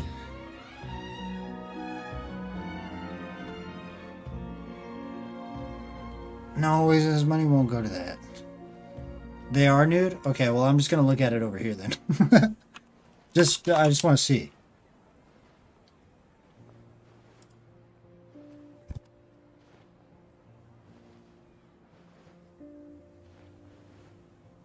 I don't see Diha at all.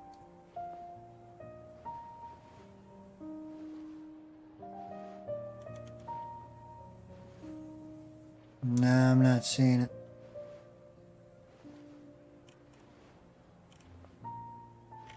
I do, however. I see Venti. I see Yoimiya.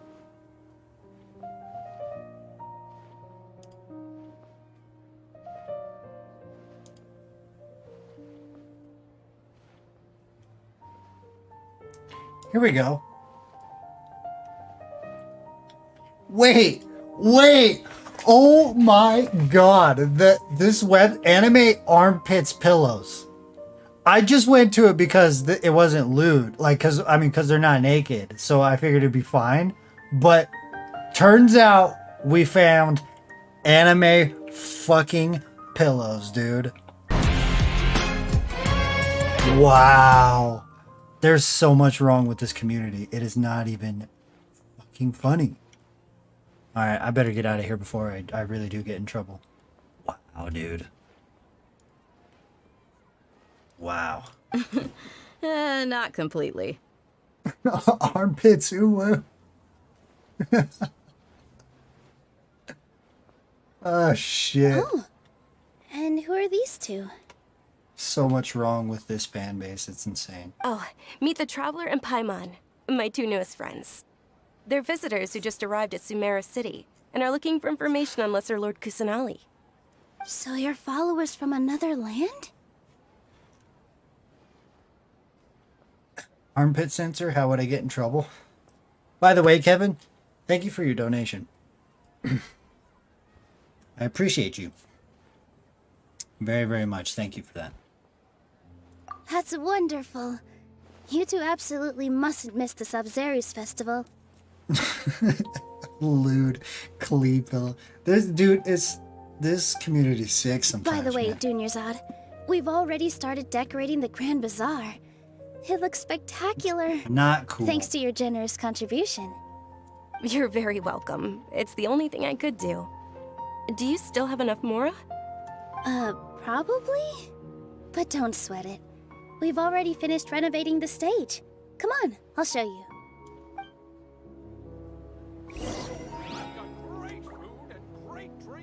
Dude, this is a beautiful area of Sumeru here. Look at this. The fucking lights on the sides are like the lamppost things. and you come into this. It's like, this is cool.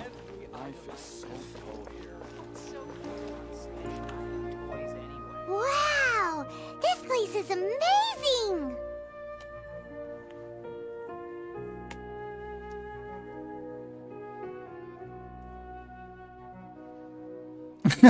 Yo, dude. Not bad. Kyo's the fucking Reddit expert, The dude. last time I was here, the stairs were full of holes.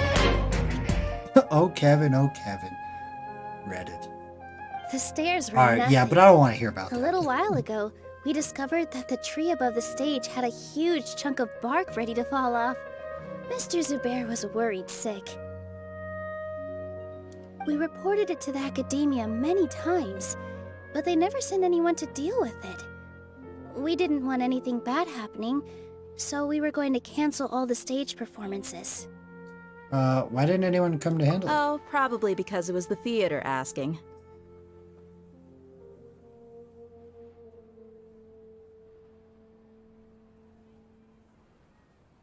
Sorry. The academia looks down on performers like us. They probably think it would be best if the theater closed down completely. We can't let that happen, though. Not only would everyone involved in the theater go hungry, but then we wouldn't be able to hold the Sub-Zero's festival anymore. Most Genshin characters seem like they're 15 to 16. Yeah. Yeah, they do. That's why when I did my Smash or Pass video, I looked up everybody's fucking age before I decided. I looked up... Well, anyone who was suspicious to me, I looked up their age. Okay, you can go back and confirm. Thank the Dendro Archon for Dunyarzad. With the Mora she gave us, we hired someone to patch up the tree, and we also gave the stage a much-needed What's makeover. up, Orange Melon? How am I enjoying the Archon quest so far? The story is captivating enough. You know, I haven't done much though. And I know I keep saying this, and maybe it's oversaid. But you know, I've only been talking to people so far, and that's kind of like meh. The stage is going to be even prettier when it's festival time. I can't wait for you to see it. But the story's good enough. Plus, I just, you know, met my wife in the game, so. And I can't wait to see you on the stage. You've been practicing so long already. It's almost time for your dream to become reality.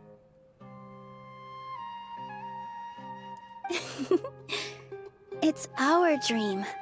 I'll do my best for the two of us. Nilu, what are you gonna be doing at the festival? No age is confirmed. Yeah, but okay, like, but if I Google it and then Google says they're between 20 and 24 or something like that, that's what I tell myself. So in my brain, that's how old they are, right? Everybody has their own perception on how old these characters are, I guess.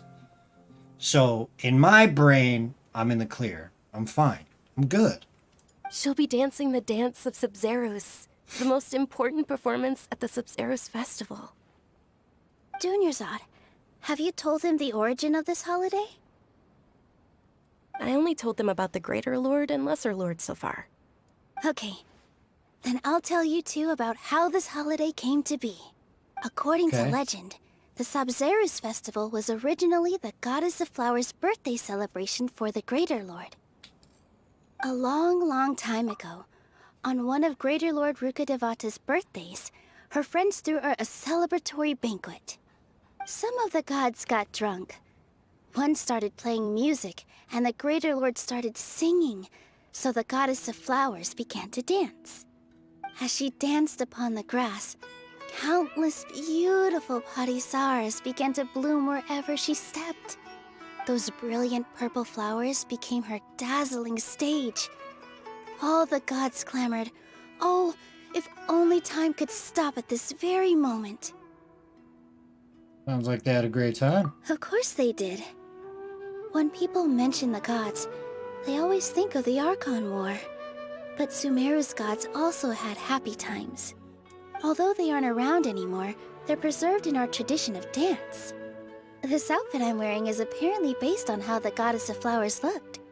Though we're we're just tiny people compared to Oh, the Dave, divine, look at that back we still have tattoo. to do our best to make sure that the birthday girl feels loved on her special day. Nilu, you of all people will definitely be able to convey our well wishes to the Dendro Archon. I also noticed that you went the extra mile and scattered Patisaras around the stage. They symbolize the goddess of flowers, after all. It's just a shame that all the real Patisaras went extinct after her death. Yeah. The Greater Lord brought forth Patisaras in memory of the goddess of flowers, but she ultimately could never truly replicate that beautiful purple. Thinking about the goddess of flowers dance makes me wish I could have seen it. If my stage were anything like that, I'd be thrilled if I had just 2 real Patisaras on the stage. So, Traveler and Paimon, what do you think? Interested in the Sabzeruz festival?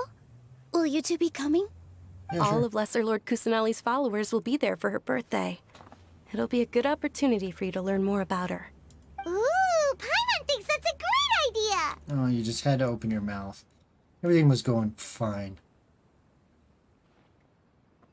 Hey, come on! There's nothing wrong with enjoying a festival. Besides, it's Lesser Lord Kusanali's birthday. She'll be happy to have more people who are celebrating it. So how about we all attend the Sabzeruz festival together? Hello? Hey, I'm live on my stream. You're on speakerphone.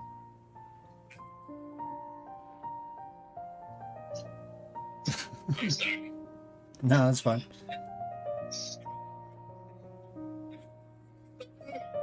You want me to take you off? Here. What's going on?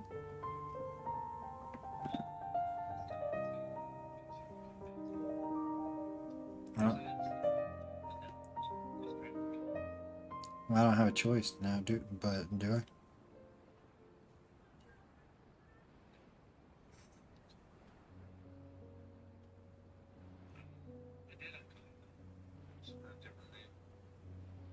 Driving over to my new house and like over to take pictures. Uh-huh. Something about my daughter?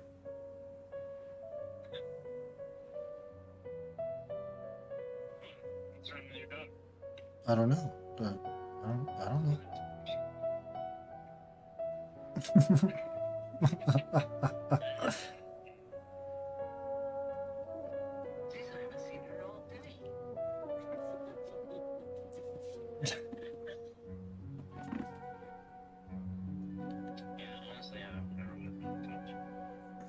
Dang, I threw you off. I threw you off by telling you that you were live on stream, huh? Did you?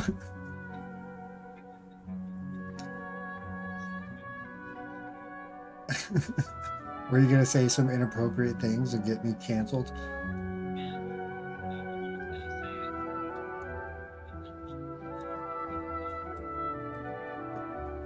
Well, cursing's fine. Everybody on the stream enjoys that.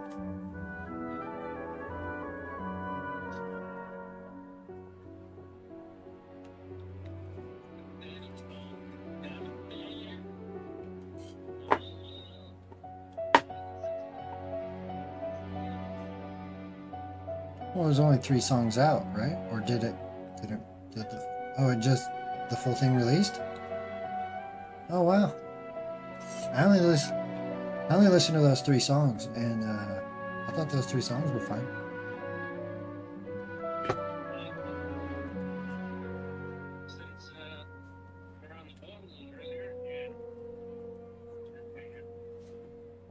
And it's good. Alright, well, hey, I gotta go anyway, so. Okay, goodbye. Sorry, everybody, that was my dad. And he called to inform me that the new Megadeth album is really good. Apparently. And when I told him that he was live on stream, he froze up and got scared. Dunyarzad, let me show you which stage decorations we've picked out so far. Traveler and Paimon, Tell him if that doesn't sound interesting to you, then feel free to explore the area. Everyone at the Grand Bazaar loves Lesser Lord Kusanali, and we're all looking forward to the Sabzeruz festival. In that case, we'll take a look around. Yeah, it was my dad. Usually my dad answers the phone by saying some fucking... You know, he always answers the phone like, "What's up, motherfucker?" or something like that. And so, you know, I had to tell him, like, "Hey, you're on stream, just so you know." And real quick, guys, I'm sorry, I'm gonna have to go... I'm gonna have to go feed my cats real quick.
There are leaves around, and I know just the tune to accompany them, if you wish to hear it.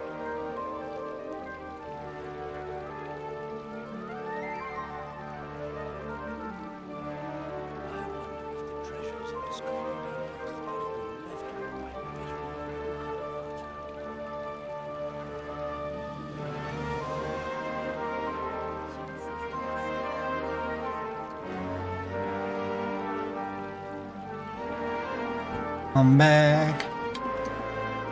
Wherever in this world I roam, I carry memories of my home. This blade, it is the last link I have to the land of my birth.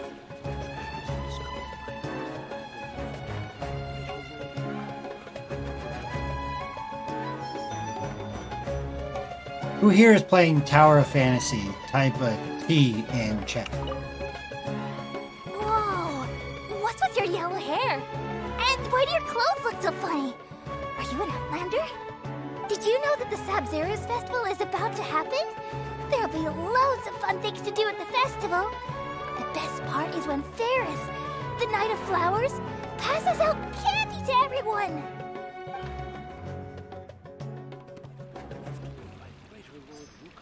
Okay.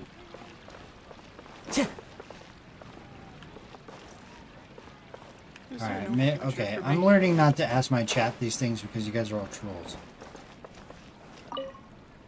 Ah, dancing at the Sabzeruz festival. You know, I also danced when I was younger. As a child, I even asked my grandmother why we performed the dance for the Lesser Lord when it was originally done to honor the Greater Lord. My grandmother said that Greater Lord Rukkhadevata is a beloved deity and honored by all. And Lesser Lord Kusanali is too.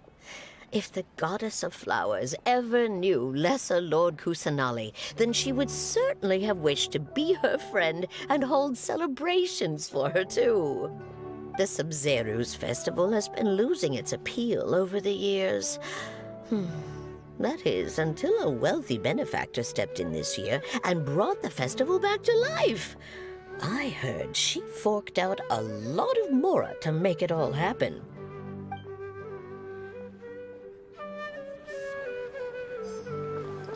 I just C3'd my... Ooh, I'm saving you for last. I just C3'd my fucking Thunderblades. I'm doing that big dick damage.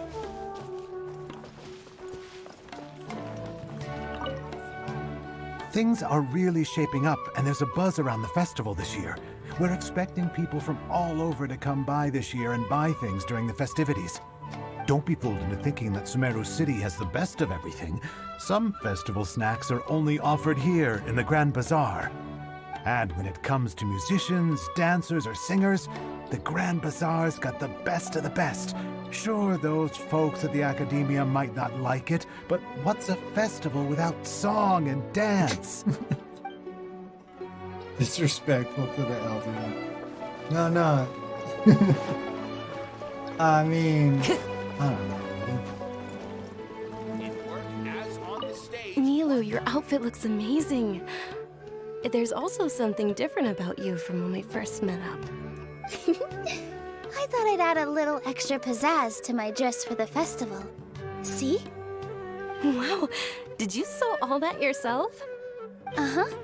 Sewing is a fundamental skill for everyone in the theater company because we make all our own costumes. What do you mean, what if Did you know that Diho Mr. is old? Zubair not only can make costumes, but props too? I've noticed that you can't keep your eyes off that crown over there. Would you like to... May I? Of course. The legends say that the goddess of flowers had beautiful horns on her head, so this crown was made to reflect that.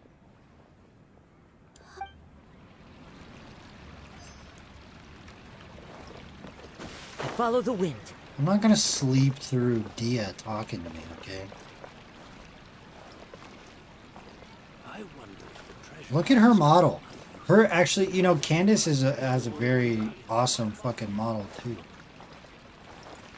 This is my only thing. I wish you see the back of her hair. I really wish it wasn't identical left to right.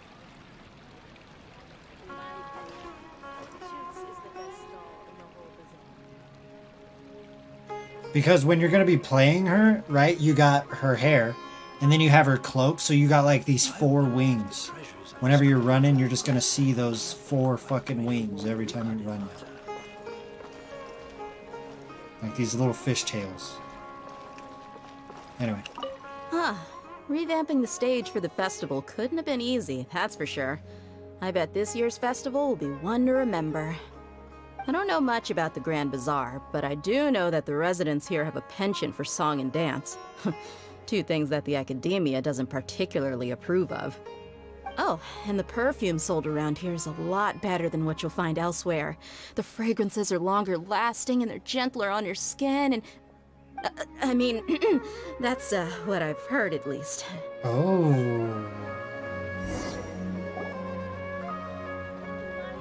You want to show me these scents over there in the back? You know? It looks like Catherine.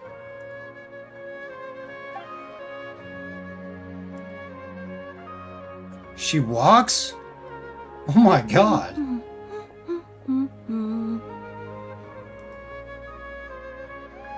Huh. Come to think of it, Paimon's only ever seen her behind the counter at the Adventurers Guild. This is the first time we've ever seen her taking a break. Hey, Catherine! You gotta Google that. Huh? Oh, hey! It's the Traveler and Paimon! What's shaken? Whoa! Huh? Break time Catherine sure sounds a lot less formal than usual. Paimon was still waiting for her to say Ad Astra Abyssosque. What's shaking? Sure. Standing behind the counter at the Adventurers Guild doesn't require any complicated functions. But saying and doing the same old things over and over again can get pretty monotonous. Like watching the same Fontaine movie day after day. But take you two, for example. You travel across Teyvat to enrich your lives and gain new experiences. Well, we enjoy traveling across Teyvat and all that, but we're mainly looking for clues about his sister. Well, it's the first time they brought that up in You should keep searching. a few patches. Sometimes the answers we're looking for aren't necessarily at our intended destination. Instead, they're found along the way. Huh. Yeah, that she's a robot. Someone say something pretty similar recently. Anyways, what brings you out here, Catherine? Are you also a fan of the festival? No, not particularly. I guess you could say that I'm loving the recent atmosphere here. If festivals bring happiness to everyone, then that's where their true value lies. Oh, it looks like it's about time for me to be heading back now. Alright, we'll see you next time at the Adventurers Guild. Oh, by the way, thanks for connecting us with the Eremites. We've already made some great friends in Sumeru City thanks to you. I'm sure you two will get along well with the people here. You've already been blessed by the element of Dendro after all. See you around. What if there's an element that the traveler is not blessed with? There's something really different about Catherine today. Ooh, that would be interesting, right? Like, what if we get to the land of Pyro or whatever, and for whatever reason, the Pyro, or for whatever reason, the traveler cannot be blessed with Pyro. Ooh, twist. Hey, traveler. Paimon. Oh, hey, Dia. What's going on? I've got something to tell ya. My lady Oh? knows you're looking for ways to meet Lesser Lord Kusanali, and she's been trying to come up with a way to help you. Well, I have an idea that might help. Okay. Serious? We'd love that. It might not necessarily pan out, so don't get your hopes up too much. I'll need to take you two somewhere and ask someone some questions. Okay. My lady is feeling a little worn out at the moment. Nilu's found a place for her to rest. After I take my lady home, let's meet in front of the Citadel of Regzar. Sounds like a plan. Let's head over to the Citadel of Regzar and wait for Dia. Yeah. Yeah, orange melon, yeah. That'd be interesting, wouldn't it? Because, like, at this point, you just expect the traveler's gonna take on all the elements. It makes sense for, you know, whatever, but what if it didn't? Wouldn't that make things a little interesting? Sorry, I'm late. It took some convincing for the master and mistress to believe that Miss Dunyarzad was only sitting in the port for a while because she was in a bad mood. Anyway, I guess I should be thanking you. I haven't seen Miss Dunyarzad that happy in a long time. If it wasn't for you two, she probably would have been caught and dragged back much earlier. You sure sound a whole lot nicer than when we first met, Dia. Who would have thought you had such a soft spot for Dunyarzad? It's called being a professional. I'm a bodyguard, and I work for whoever's paying. Talk about being inclusive. Deha swings the other way. Deha likes women. Clearly. They couldn't have made it more obvious. But it's okay because, you know, I'll make her straight. Look, Dia's blushing.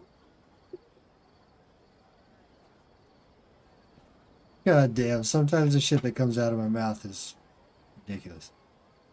Yeah, that's a blush if I've ever seen one. Listen, you two. I don't expect to be working for Miss Dunyarzad very long, but I hope to finish things on a positive note if possible. Let's cut the chit-chat and head into the Citadel. We'll see if the person I know has a way for you two to meet with the Lesser Lord.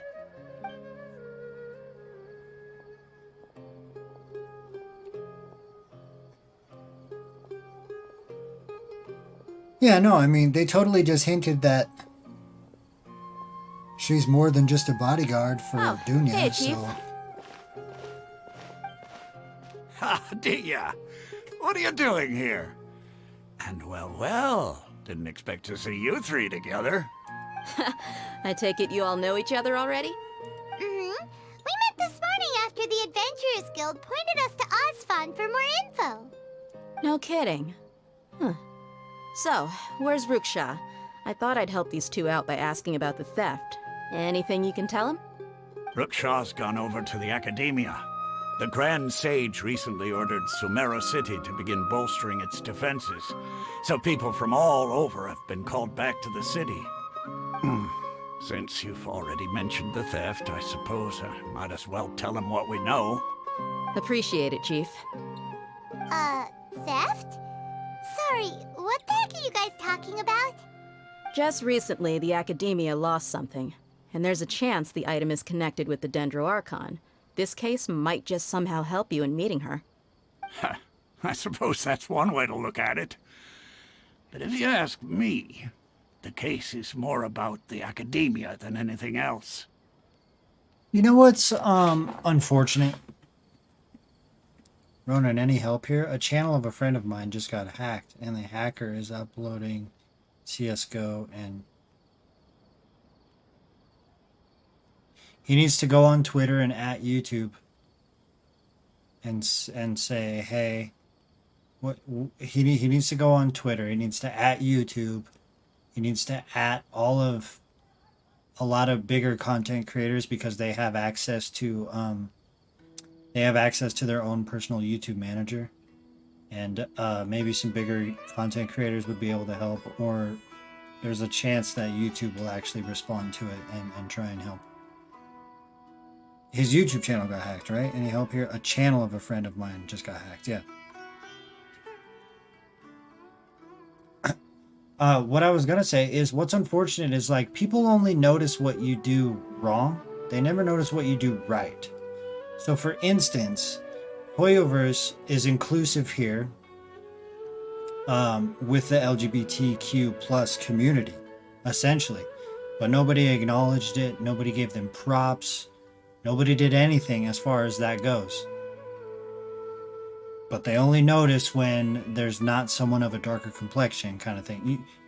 You know what I mean? Now, the thing with the darker complexion, that's a bit more obvious, because there's not one character in all of Genshin. But you guys see what I'm saying? It's unfortunate that us as people resort to, it's so easy to just point out the wrong instead of acknowledge what they're doing right. Let me fill you in. The Academia recently sent a convoy to pick up an important package from Aru village. Word got out, and the convoy was robbed on its way back. The Grand Sage took the whole matter very seriously. Not only did he dispatch the Matra, but also enlisted our help in the search for leads. All we know so far is that whatever was stolen is currently in Port Ormos. Bunch of darker NPCs. You two have heard of Port Ormos, haven't you? It's the largest commercial port in all of Sumeru. You can travel there by leaving Sumeru City and heading south along the river. Here's another fact that I think a lot of people don't really consider, is that now that 3.0 has launched, I bet you anything Hoyoverse is probably 5-6 patches ahead of where live is. Maybe even more, which means, right, all of the characters that they plan to introduce in 3.1, 3.2, 3.3, 3.4, 3.5, they've already been made, they've already been rendered, right?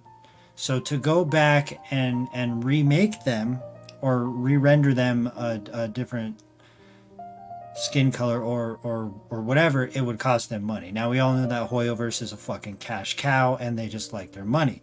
So they probably won't spend the time to make a character that has already been leaked or has been announced to change the tone of the skin. But now that this has been an issue, let's say that they're currently working in 3.6, now that this has been an issue that is now brought up and they see that the public is doing this, there will be a playable character in 3.7 that will have a darker complexion. This is like, people don't really consider how game developers really work. I mean, they're always working ahead of schedule, so consider that as well. So I bet you anything there will be a character that is playable of a darker complexion, but we probably won't see it for a while. The Academia's grip isn't long enough to reach all the way to Port Ormos, so the city's a little more laid back, meaning the population's also a mixed bag. You never know who you'll meet there. Yeah, you can't just change your character for people. Well, no, they could. They just don't want to spend the money to do it. That's my theory anyway. That's at least what I think. Apparently what was lost has a great deal to do with the Akasha, knowledge, and even the gods. I'm afraid I don't have any other details for you, though.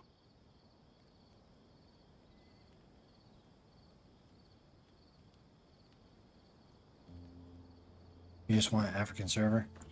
If you're interested, maybe you could head to Port Ormos and ask around yourselves.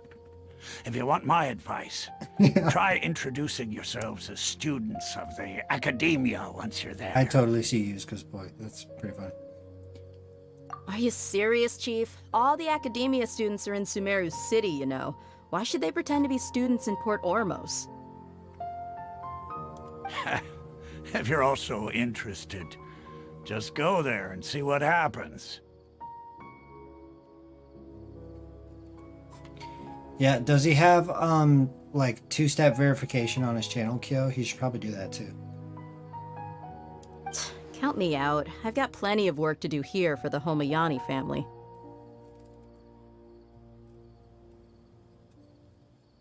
And take it from me, if you two really do decide to visit Port Ormos, you'd best watch your backs. Let's just say that the Eremites there aren't nearly as friendly as those here in Sumeru City. Archon, I see, brother, I heard. In Naruto wears sleep. What? There are even some extremists who go around shouting slogans like, "Retake Sumeru for the Scarlet King." Word is that more and more are joining their movement. They're becoming a real headache for Chief and the others. You bet they are. The Scarlet King's been dead for thousands of years. Now they start spreading rumors of his return. Ridiculous. Lucky he still had access to his channel. Yeah, for sure. Actually, to add on to the point that I was making, if they're already in 3.2, right, and they'll probably be done. I wouldn't be surprised if they're done with that and they're moving on to 3.3, right? Which means when 3.1 releases and 3.2 releases, and then there's all these issues that the fan base brings up with bugs and stuff, it costs them money to go back and fix those things. And they're going to avoid doing that if they can. Not everyone's like you, Chief. Even the desert natives who abandon their homes in the wilderness still wish to have a god of their own. Well, Traveler, that's about all the information we have for you. Thanks, Dia! And you too, Osfond! Since we've gathered all we could for the moment in Sumeru City, let's head to Port Ormos and see what we can find next. Miss Dunyarzad is looking forward to seeing you both at the Sub-Zeru's festival, so be sure to get yourselves back here in time for that. Yep, we won't Good. forget. You can Then confirm we'll see you're you already in both at the 3.3. Sub-Zeru's festival. There you go. See? Like I said, man, I bet they're probably multiple steps ahead. Like, they might even already be done with 3.4 and 3.5, and they're on to 3.6. They're just not ready to, and then they have a small team working on little issues in 3.4, 3.5. And then when a bit of those issues are resolved, it's all roll. This scenery is wonderful. This game is a rollout, man. It's just a Surely enough rollout. to convince anyone to become a wanderer. Anyway, I need to quit fucking talking so much because I don't think we're gonna get anywhere in this Archon quest. What's happened? I made it to Sumeru City and fucking nothing has happened. And how long have I been streaming? Like 4 hours or something? Oh, only 2 hours.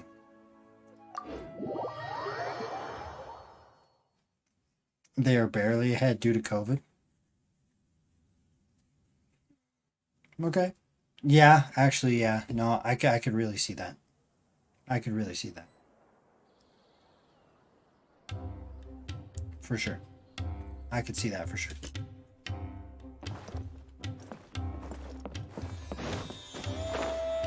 They're currently beta testing 3.2. Right, I know, but that means that they're at best working on 3.3. Which means, yeah, anyway. Which means they're at least fucking, I don't know.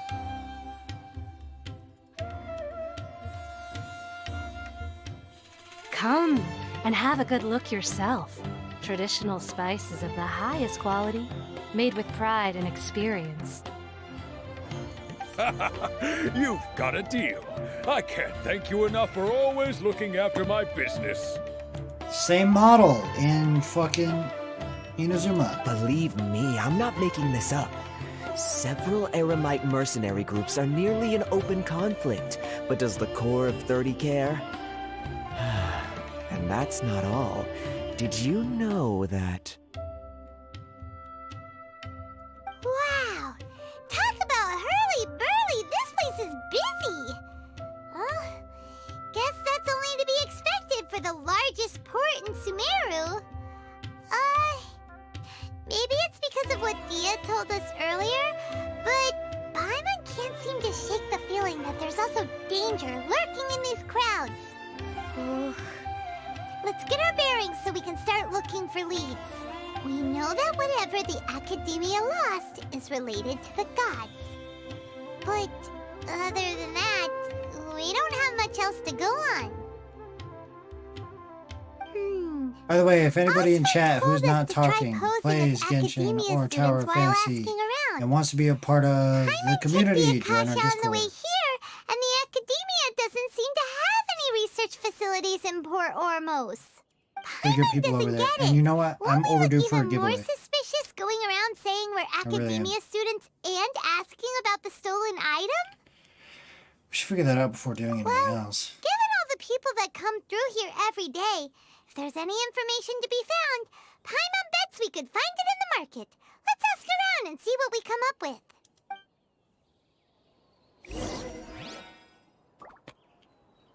Time to go. Time to go. Welcome. Welcome. How can I help you two? Hi there. We would like to ask you a question. Do students from the Academia Kevin. ever come to Port Ormos? Of course. Especially around this time of year.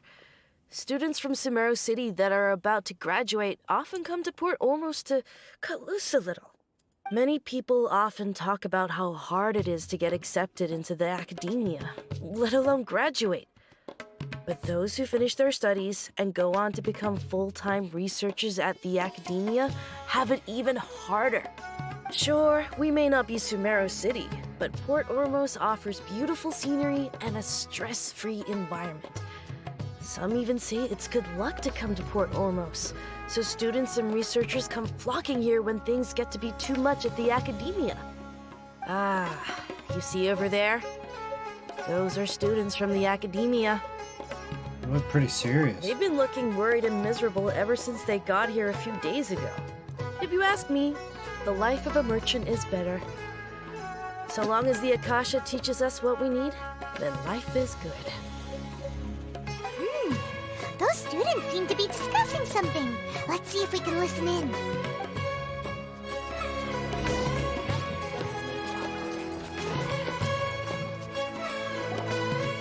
It's no good. I've tried asking around, but I haven't been able to learn anything useful. Not to mention that a bunch of scary-looking Eremite mercenaries have been posted along the streets now. There's been a lot of fighting between the different Eremite factions in Port Ormos. If we choose to move on our own, then it would be wise to steer clear of them. Especially the group that's constantly shouting some stuff about the Scarlet King and some resurrection. I've even heard that the Citadel of Rexar is starting to get fed up with them. What was that group called again? Ein something or other? They're called Ein El Ahmar. Today, I heard that the thing we're after might be in their possession at the moment. Wait, come again? Don't you see? Many of the Eremites in Port Ormos deal with trading this kind of thing. They're usually pretty wary of outsiders, but not so with students of the Academia. It's because the kind of goods that students are looking for aren't the kind of goods that Eremites are after. As long as they know you're a student, then deals can be made. I've heard that Ein El Hakmar likes to set up shop at the Jafar Tavern. Supposedly, if you're willing to part with 500,000 mora, they'll give you info on anything. Wait, did you say 500,000? If information alone costs that much, then how could we ever afford to buy what we're looking for? I guess we might as well give up on trying to graduate this way. I wouldn't worry too much. Our field of research is very niche. Who else could possibly be after that kind of shady knowledge? I bet it's practically worthless to anyone aside from us. Well, I guess that makes sense. Then the only thing left for us now is to find a way in. Why don't we all just pool our money together and pay for the information? Whoa! Did you hear that? A niche field of research and shady knowledge? It all sounds pretty suspicious to Paimon. Is knowledge something people just buy and sell like that? It's pretty suspicious. So, what's your plan? Let's go to Jafar Town. Didn't you hear what they just said? Buying information is going to cost us 500,000 mora! Have you lost your mind? I won't let them off easy if it turns out to be a scam. Alright. Paimon never thought she'd agree to parting with that kind of mora. But if you know what you're doing, then we should give it a shot. When's the most?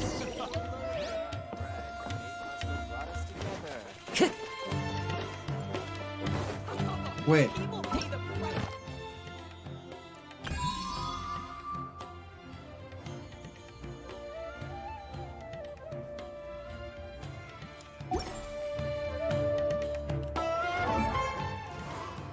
Is a 1-star... What's Kalei's first thing? When in the party and not on the field, Kalei's energy recharge is increased by 20%. So this makes her a better Dendro applicator then.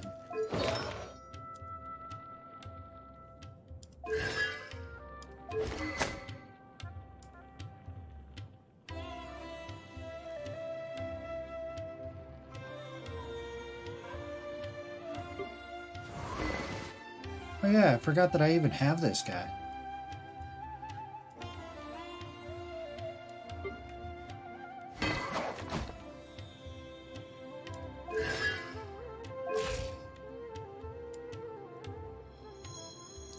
I have an unrelated question for you, Rownin. Do you only play, or do I use a different language for gameplay? I generally stick to English for gameplay.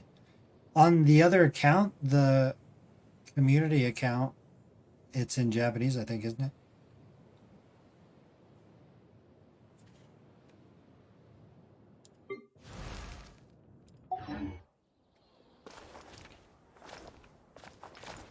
Hello there, my friend. Fate must have brought us together.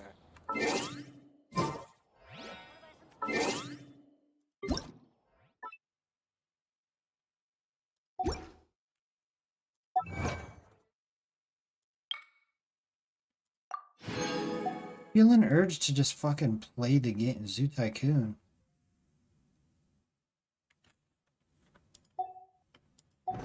What?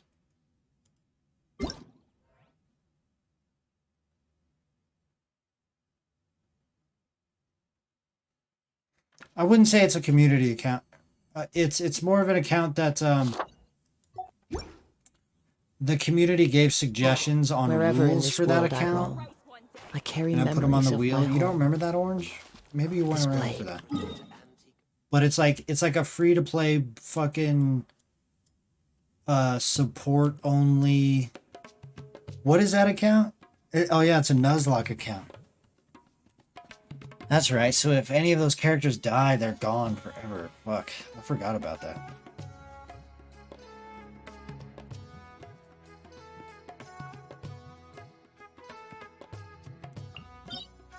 Okay, I need to do something. Like, I need to actually do something in the game, or else I'm gonna get bored. So, I think I'm gonna farm these artifacts.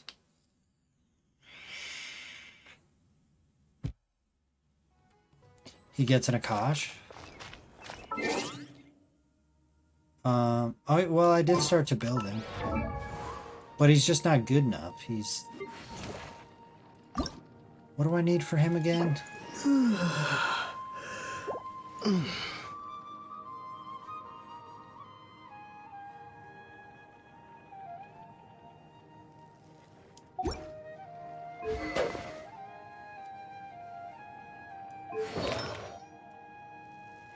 Oh yeah. That's why I'm here farming these artifacts.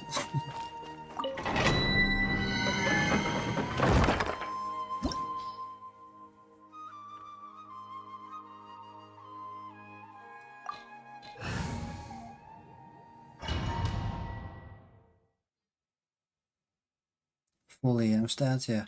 I remember the payday I had when you canceled out Mondstadt only. Ah, yeah. Yeah, Mondstadt characters only. That would be so rough. That means, you know, I could, like, as far as Archons go, I'm stuck with Venti. Not there's anything too wrong with Venti, but...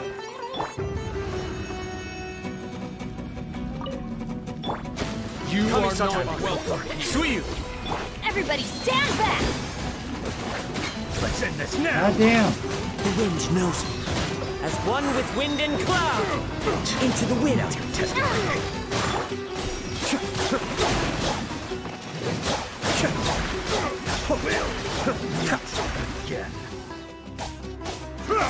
There is no escape!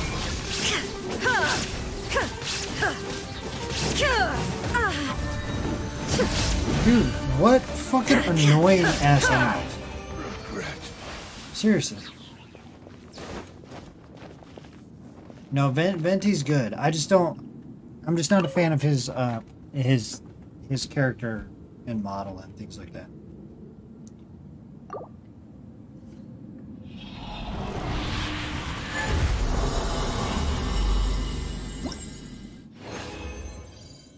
Okay, what do we got?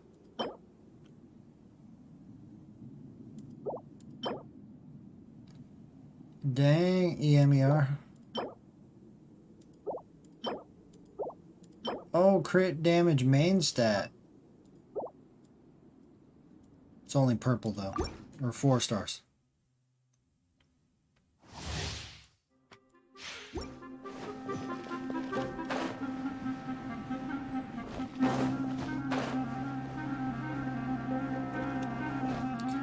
Am I wrong to think that if I just, as soon as a character came out, if I just dumped $1,000 into Genshin or something, and then C6'd that character, and then, you know, day 1 there's a video out displaying C6 of that character, am I wrong to think that that would blow up?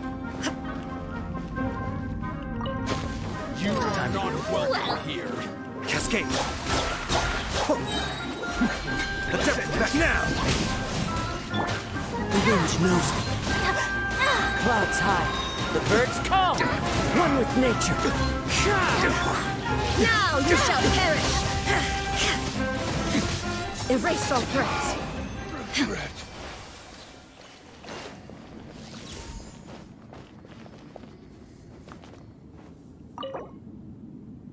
Yeah. Yeah, they do C0, C6. These are not the ones I want.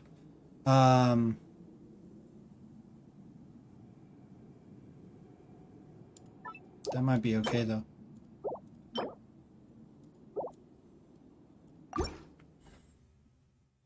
Rownin, I would have felt it suggested walking only, and you've got... Oh, dude, walking only. Oh, fuck, I forgot. I could only have one... What is it? Only one Archon? One statue of 7 per region or something?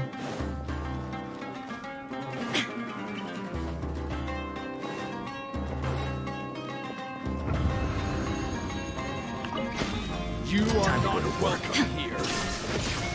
Be still.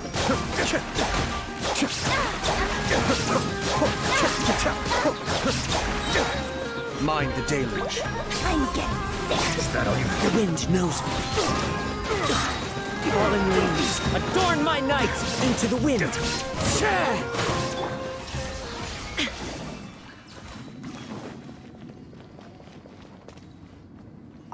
No healers, that's right. No. Is it a no healer account?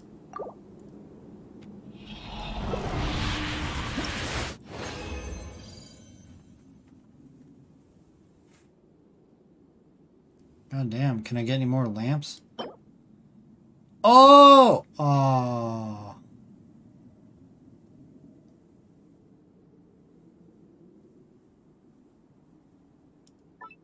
I'm still gonna keep it.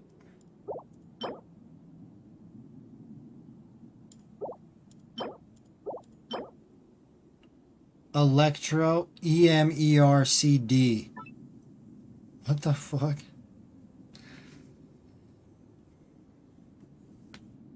No healers and no statues. That's my suggestion. Kevin, I don't think you were around yet when I did that either. See, I've had some decent, good ideas for content.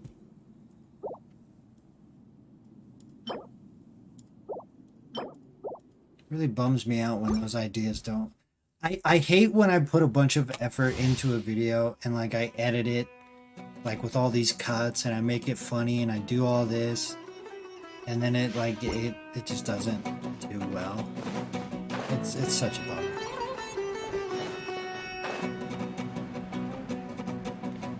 Or like the boss challenge. You guys remember that?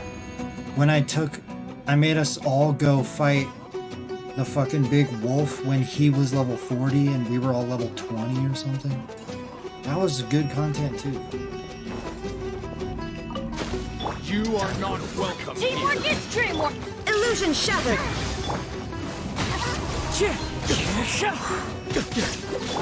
Torn to oblivion.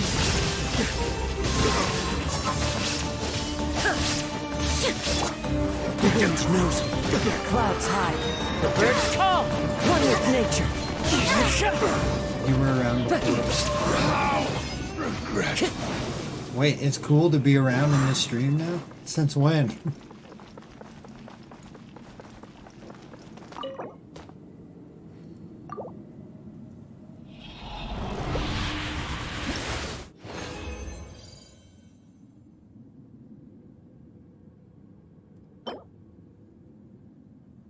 All right, EMCD. That might be good. CDER defense. Crit rate.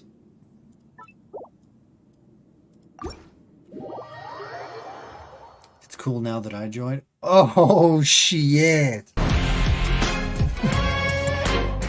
Kevin fucking laid it down, dude.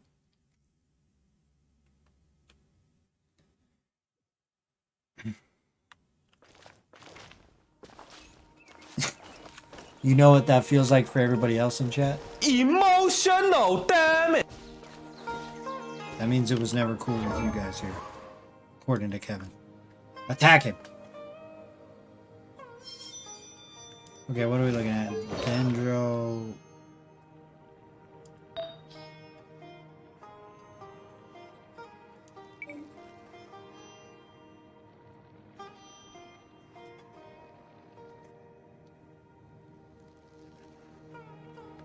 It was about Zero from Tower Fantasy. I don't know what it was. I really do think that I got tremendously lucky in the fact that, because I only made Hearthstone content for the longest time. My very first YouTube short about Genshin blew up to like over 100,000 views.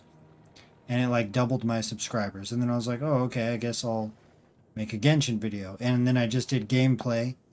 And I did okay. I think it got over 10. It did good. It got over 10,000 views. And somebody was like, you should react to the Genshin stuff because that does really well. And then I reacted to the stuff. And it was like 40,000 views. 20,000 views. And like, to throw that into my algorithm out of nowhere. It's just because it got so much engagement, I guess. People just like seeing new whatever, but I don't know, man. I really feel as though I got lucky in that aspect. But it quickly died down.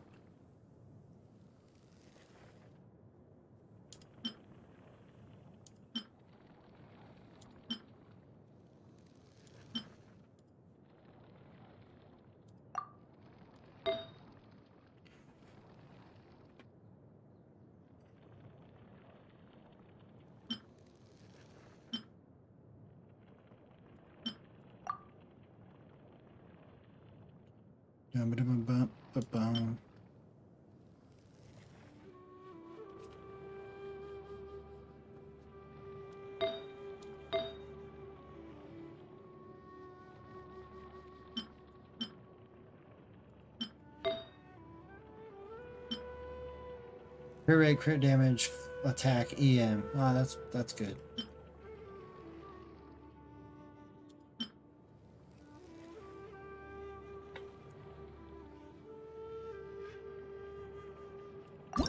Guess we could roll this to 4, see what it rolls into. Hey, Ronin, your Maxer reaction. Oh, yeah, that's true. The Maxer thing is doing good.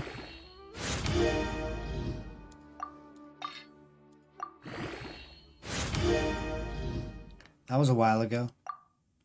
Wow. Okay, that's a shit piece.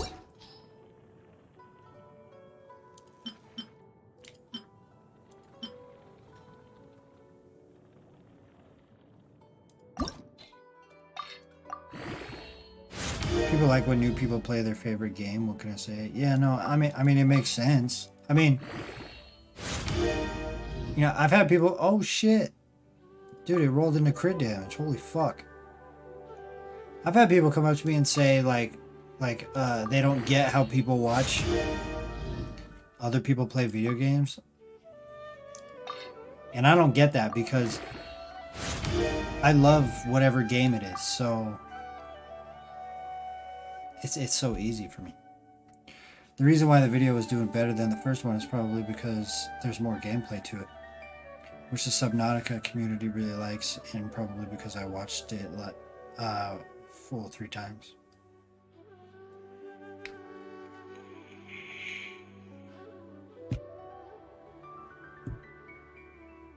Wait, Ronan, don't worry though. Your Subnautica video about reefbacks is doing better than the first episode.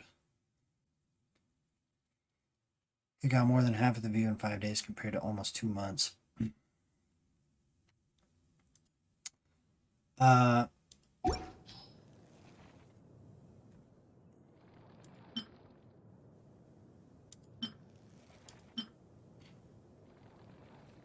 Dude, we have to keep rolling on this one.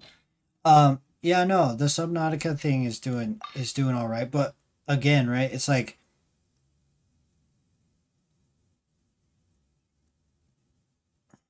if I pull in a Subnautica audience, what happens after I beat the game? They just stop watching? Because they're not chances are they're not not all of them are fans of Genshin. Chances are not all of them are fans of Tower of Fantasy. And this is why a lot of bigger YouTubers, they tell you to find a niche. They tell you to niche down, right? Pick a game and stick to it. That way you pull in that audience. If you're doing all these different games, you'll pull in a subscriber from this game, but then they'll see that you just posted a video on a different game and they'll be like, oh, well, that's not why I subscribed. I subscribed to see this content. So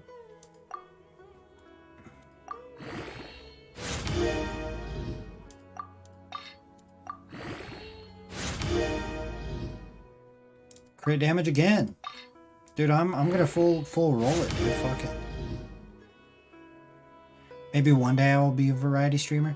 I think nowadays the only way to really be a variety streamer is either get extremely lucky, have amazing personality and editing skills, and like just have so much engagement that's how you're brought up, or you're already a well-established and large YouTuber, and then at that point you could just play whatever the fuck you want and your fan base likes you for you, and then they'll just watch you.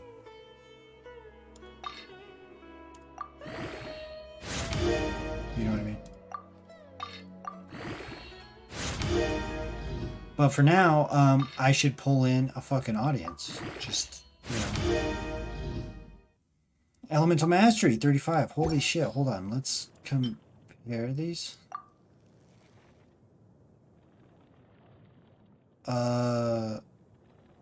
This is way better.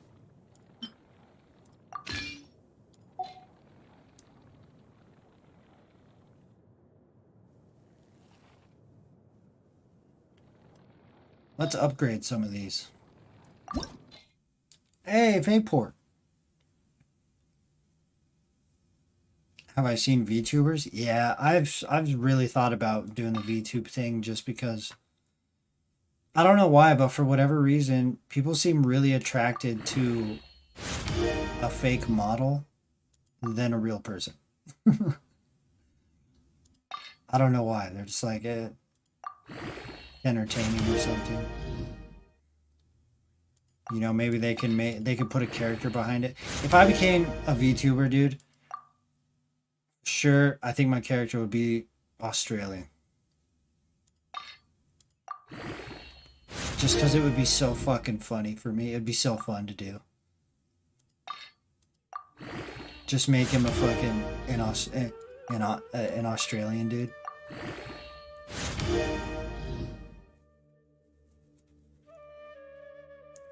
If I VTube you unsub instantly, that's harsh. Here's the thing. When I've considered it, and you can even ask chat this, I always said that it would only be like, I would only bring the VTuber model in every now and then. It wouldn't be like, that wouldn't be like my permanent thing. I'm still my permanent thing. It's just like, you know, once a month I would bring in a VTuber episode or whatever.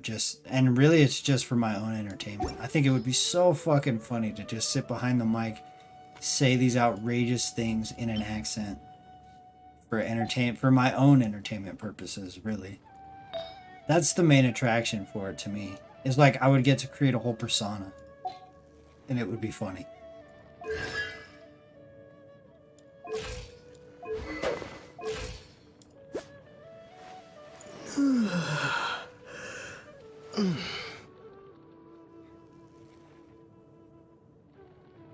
VTubers are overrated at this point. It's not so unique anymore.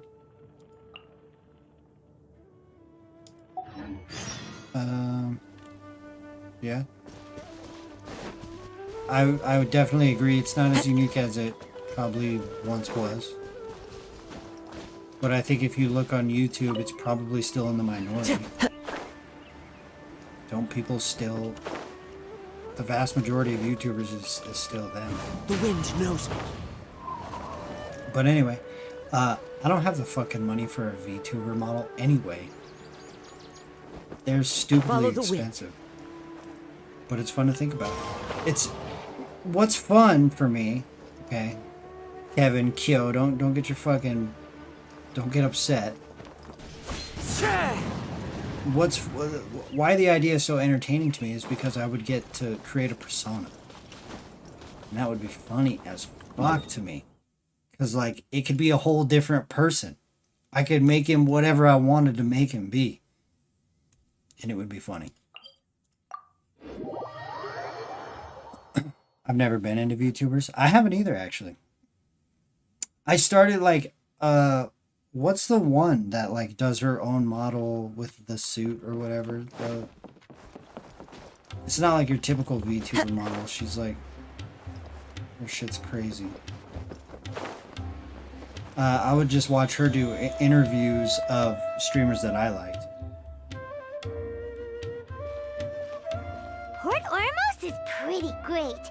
There's so many new and interesting things, not to mention all the tasty food.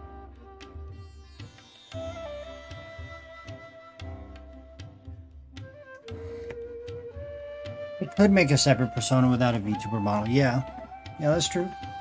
Sumeru's largest commercial port sure lives up to its name. Look at all the merchants, and everyone seems excited just to be here. How did things end up like this?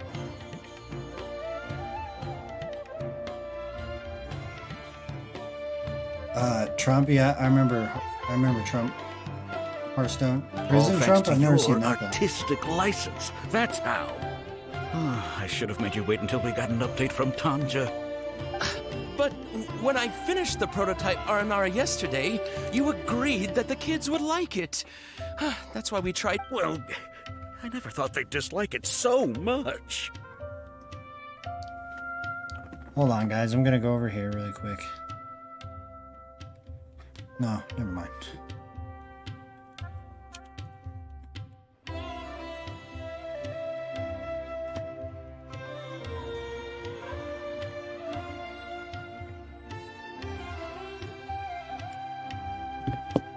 Oh, what should we do?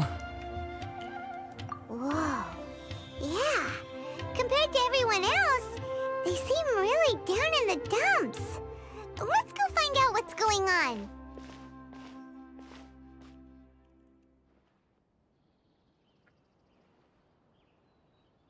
Ninja quits streaming.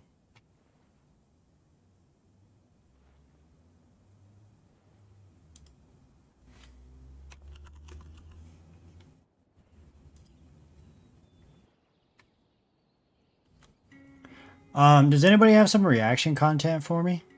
Oh, what the fuck? Since when is Dory's demo out?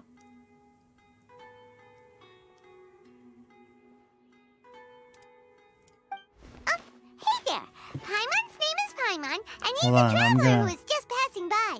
Is there something bothering you? Oh, turn down the I volume on this. noticed you two a moment ago. Welcome to Akara Crafts, the Nope, best toy store doesn't have to be in Port Genshin related. Ormos. I mean, At least for now. I- What's ideally, bothering yeah, us is ideally- this prototype Aranara. Genshin related. To start with, could I get your opinion on it? Prototype Aranara? You mean this wood carving here? Sounds like the name of a weapon. Oh, no. The prototype Aranara is something that brings joy and laughter to children.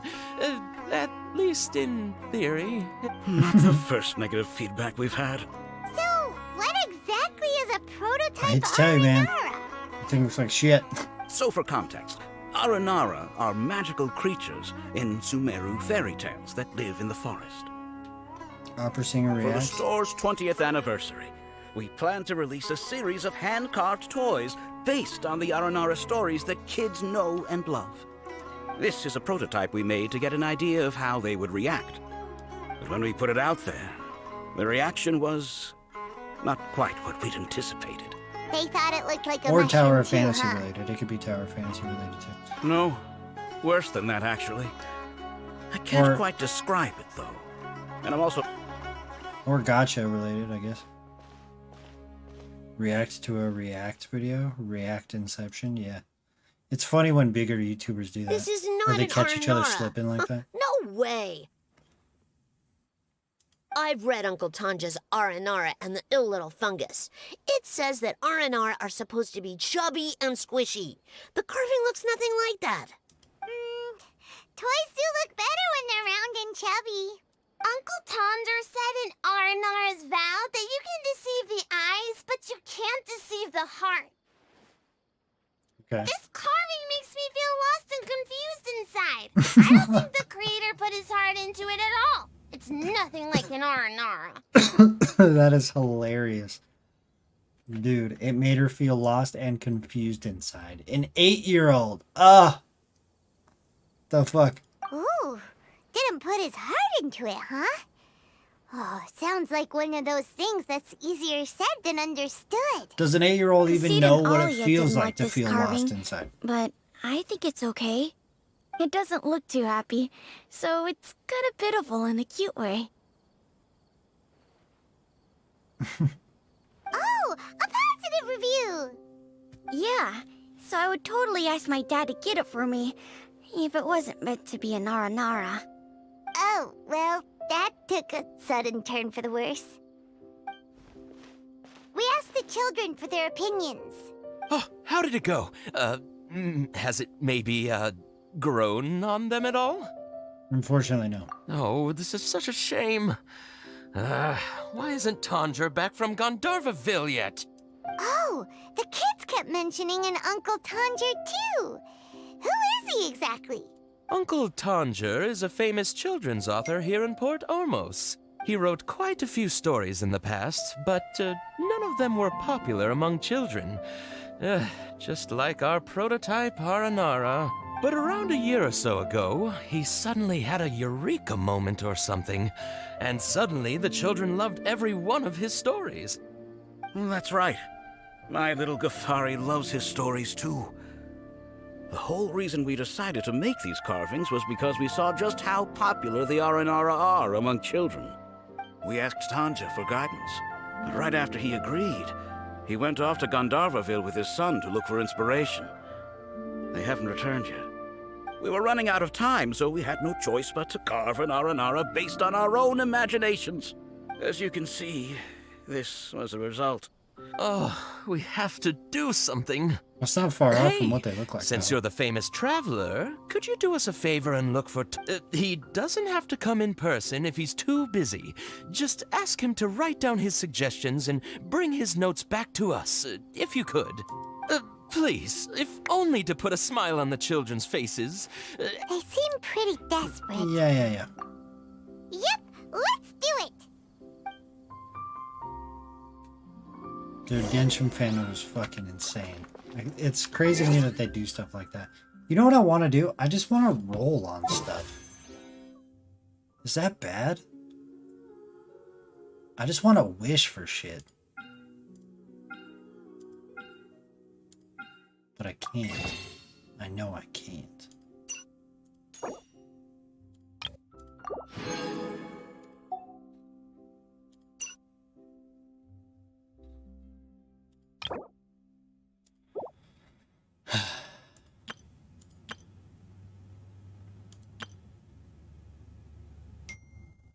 $2,840 for his thing.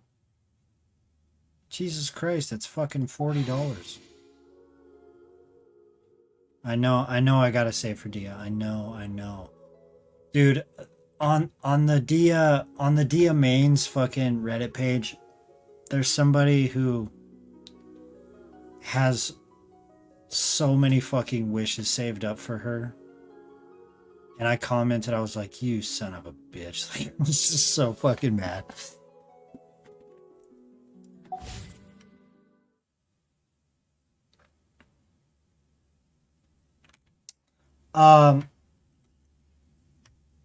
Does anybody have an idea of when she'll come out? Do we think she's coming out in the next 3 months?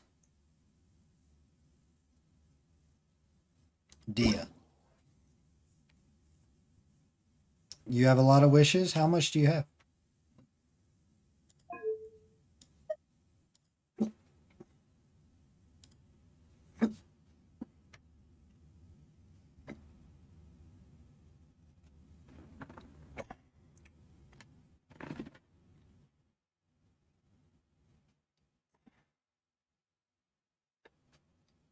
.2 or 3.3. What is that? That's 2 months.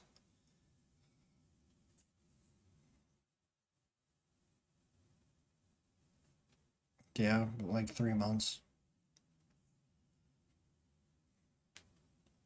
Wait, you guys have wishes? It's a meme. Okay. 20k plus 11 fates, some pity. 5-star after 50-15. She comes out in 3.2.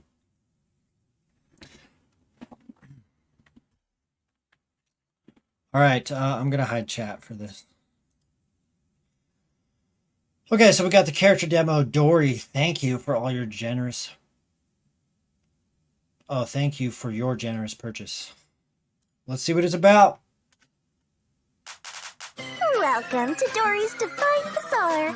Everything you need with service you can rely on. Want to take a nap? Stay dry? See a sumpter beast? No problem. With enough Mora, you can afford to do anything. Even take on the Academia.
I don't know why. I might get some hate for this, but that seems like the cheesiest character in Genshin to me.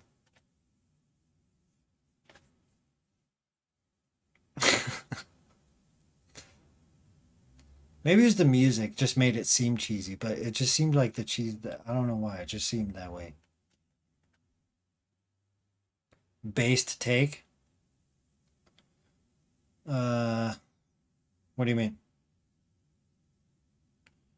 Your face says you don't like that? I didn't. I don't, you know. I don't know why. You know, I felt that way about a lot of the other kid characters too, though. To be fair, so I'm at least thorough in my reactions as far as there's something about these kid characters that's not.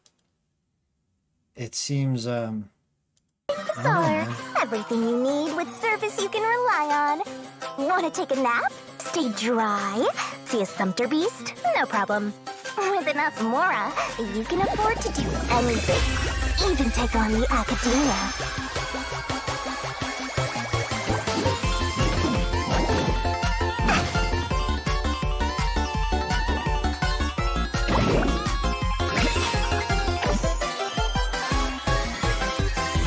Yeah, I don't know. I don't know. I'm not. Hey, you know, to each his own, I guess. I mean, I don't, you know, maybe she's really fucking good. I don't know, but I just don't. I'm not a fan of that demo, so I probably won't ever upload that.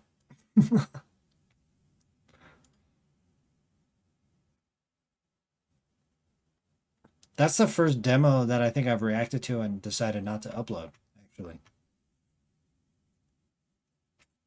Sorry, everybody. I don't know why that one didn't resonate with me that well.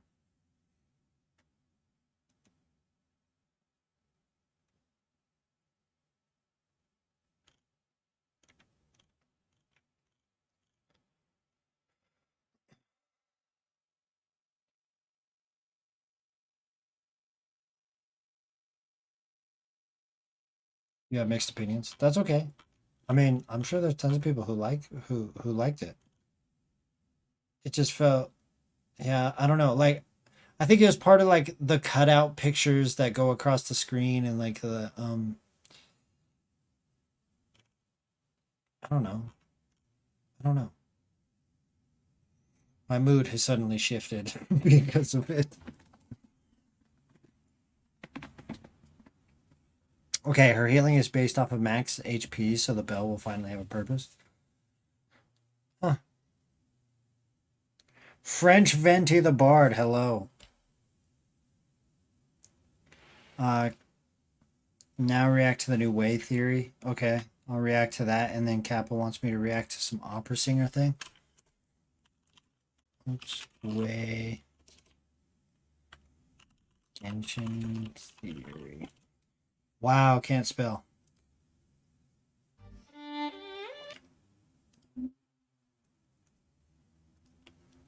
Who would have thought these dipshits are traitors? Oh, this one, huh? Is this the one you're talking about?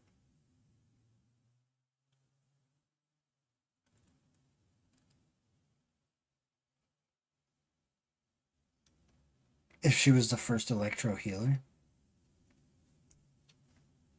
No, I mean, Kuki isn't she? She's like a... She heals, doesn't she?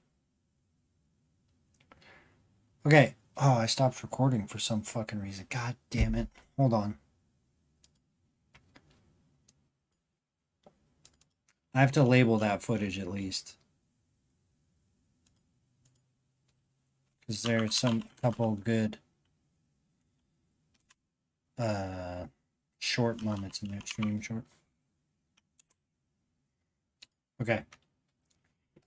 So here we have a new Way theory. In the thumbnail, Venti on the left, labeled as an alcoholic. On the right, Zhongli, labeled as a beggar. And the title is, Who Would Have Thought These Dipshits Are Traitors? Interested. I'm interested.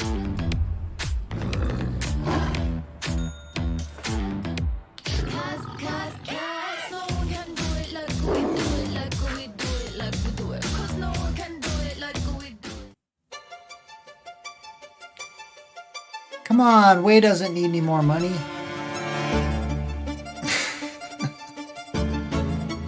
I'm just kidding. I don't mind supporting. Okay, what do we got?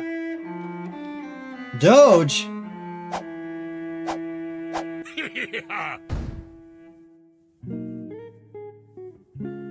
Been seeming sus lately. What are you watching there?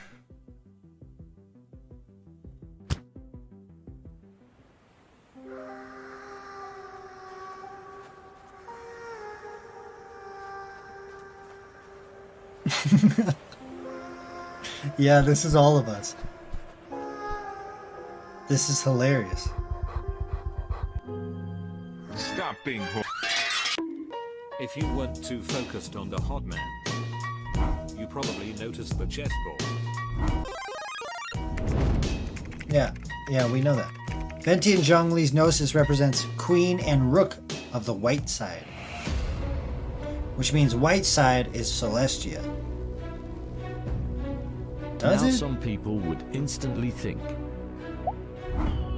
If White King is Celestia, then Black King is the Saritsa. Yeah, okay. Because Saritsa is rebelling against Celestia. Yes, that makes sense. Before jumping into that conclusion, let's take a closer look at the board. First of all, the board represents the current events in Teyvat. Hold on. I want to see the board. Okay, Celestia is...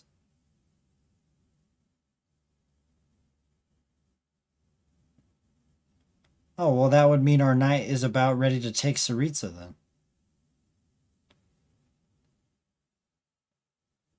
And then Celestia is maybe a move or two away from checkmate.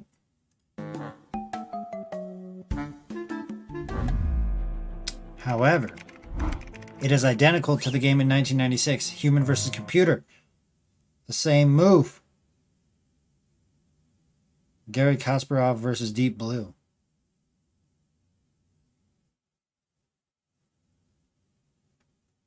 Isn't that just coincidence, though? I mean, that was, you know, more than 20 years ago. Okay. Alright, I'm following you. It might be a stretch, but I can still follow you. Which was revolutionary of the time. Sure. Because it is the first time that a computer defeated mankind. Dude, hold on. Look at this. Fucking Ito right here. This is My Hero Academia. That's funny. Hence, this chessboard represents revolution. Saritsa. Is that Saritsa? Oh my gosh, she's gorgeous. Saritsa's revolution about Celestia. Have we seen Saritsa? However, if you take a closer look.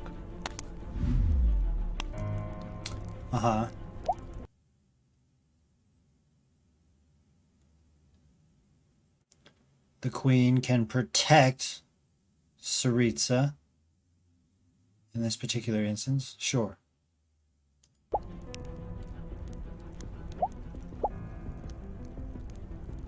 Yeah. Oh.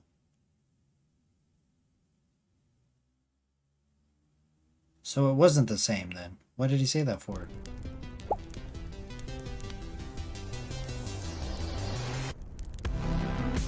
King and queen positions are switched, yeah. Oh, it almost validates his point. Actually, now that I think about it, okay, I fucking get it. I follow. Okay, so this is the human versus computer, right? Hoyoverse being the lore nerds that they are, they took this image and they're like, this makes perfect sense, but all we have to do is swap the king and queen and then it follows our story. Okay. Which spices things up, sure. Because in the human versus computer game,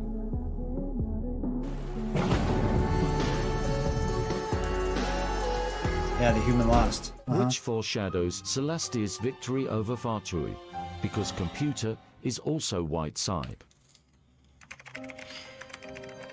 Well, since the king and queen are switched,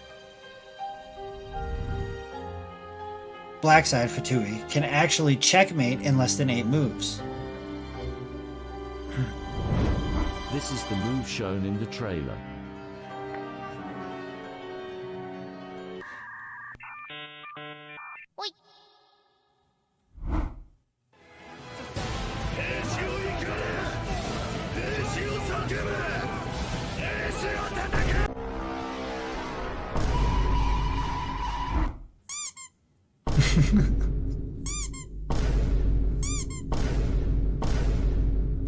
Wasted.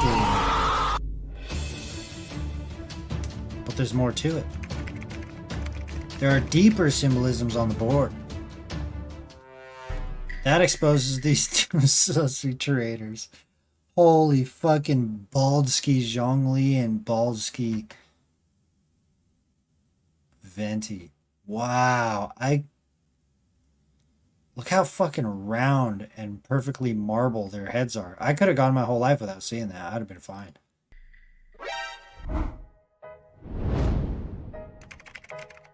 These are exactly 7 white pieces besides the White King, okay? Sure. Each piece represents an Archon under Celestia, the White King. Wait, whoa.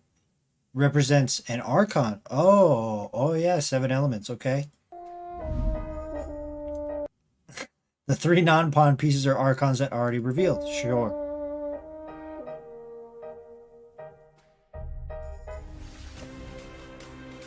The knight piece representing A.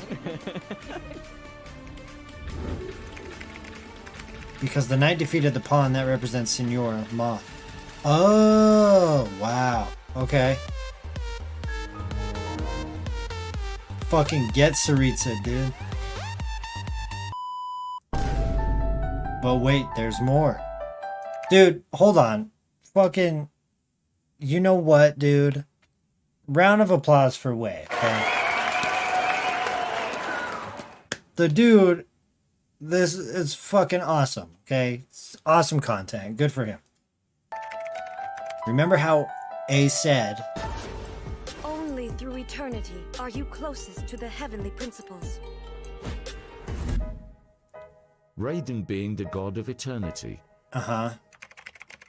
He's closest to the king before taking the pawn, killing Signora. Sure.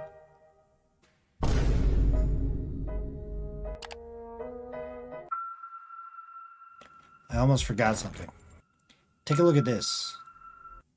Reckless DC spending is bad enough, but The stimulus fuck? checks to criminals like the Boston Marathon bomber? Senator Cortez Masto voted to allow nearly $1 billion to go.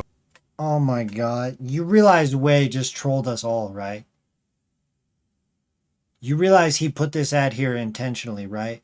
As a YouTuber, once you're monetized, you could choose where to put the ads in the middle of your videos. You can't choose the beginning or after the video ad, but you can place ads specifically in between.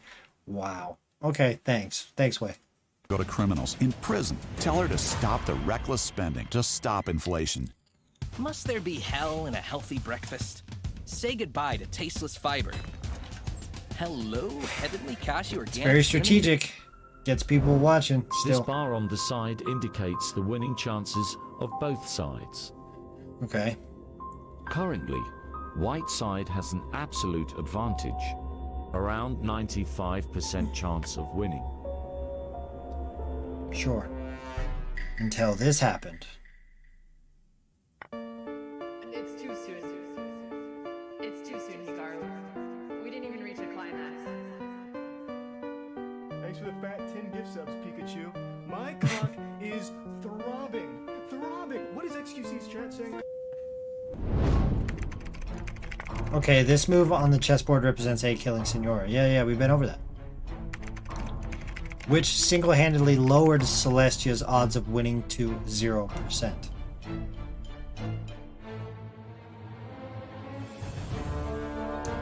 It was a trap. Piero purposely didn't tell Signora Scaramouche ran off with the Gnosis. Just like how Child didn't know about Zhongli's contract with Saritsa. Hey, what about me? Doesn't anyone feel the least bit of remorse for deceiving me? You practically kept me in the dark.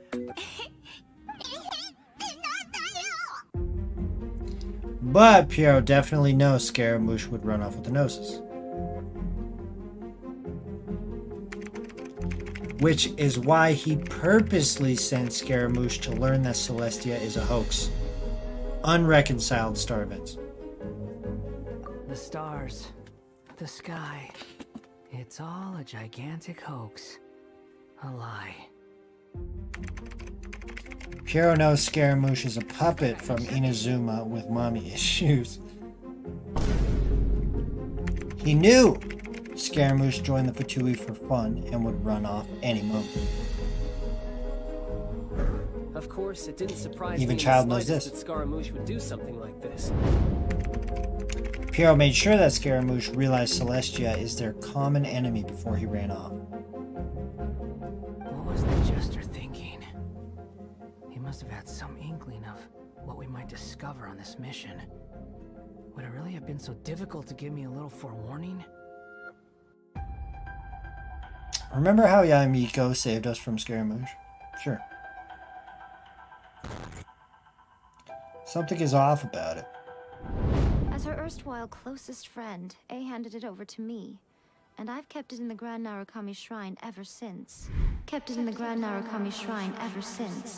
Yeah, the Gnosis, yeah. And yet, she somehow knows we are fighting Scaramouche. And suddenly decides to bring the Gnosis with her. As if she knew Scaramouche would be there. Piero was the one that sent Scaramouche to the Delusion facility. Yeah. How would Yamiko know if she's not secretly working with the Fatui?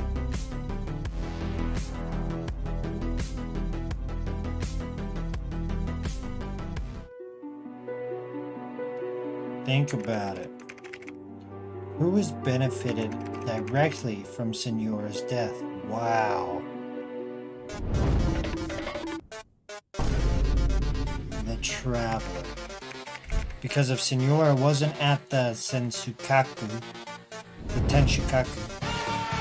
A would have slaughtered Traveler on the spot. But because Traveler defeated Signora in the duel, A cannot attack Traveler. Uh-huh. Okay, But I as follow. the victor, I acknowledge your honor. Therefore, I shall allow you to leave Tenshukaku alive. But the moment we step outside of Tenshukaku, the bitch attacks.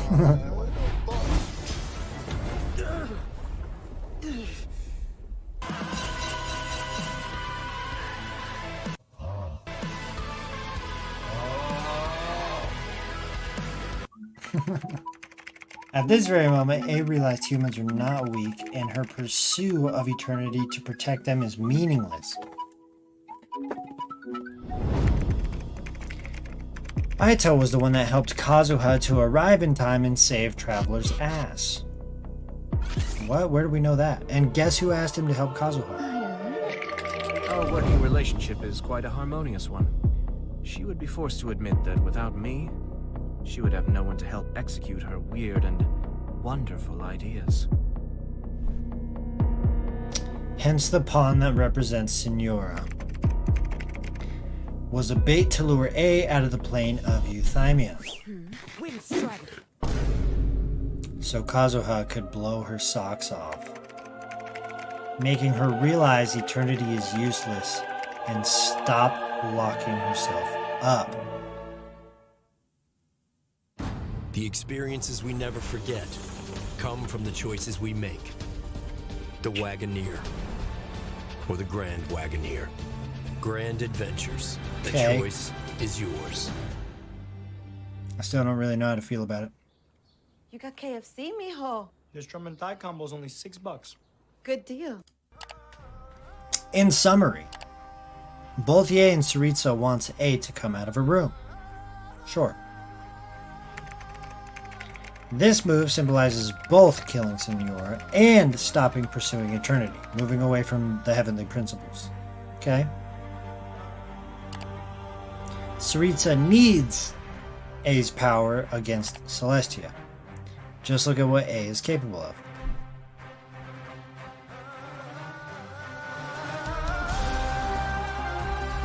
What the fuck? Motherfucker can split islands. You think this floaty boy has a chance against A?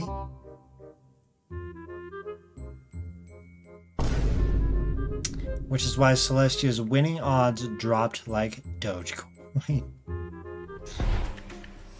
Same as these two. They are both traitors, secretly on Saritsa's side. Yeah, maybe.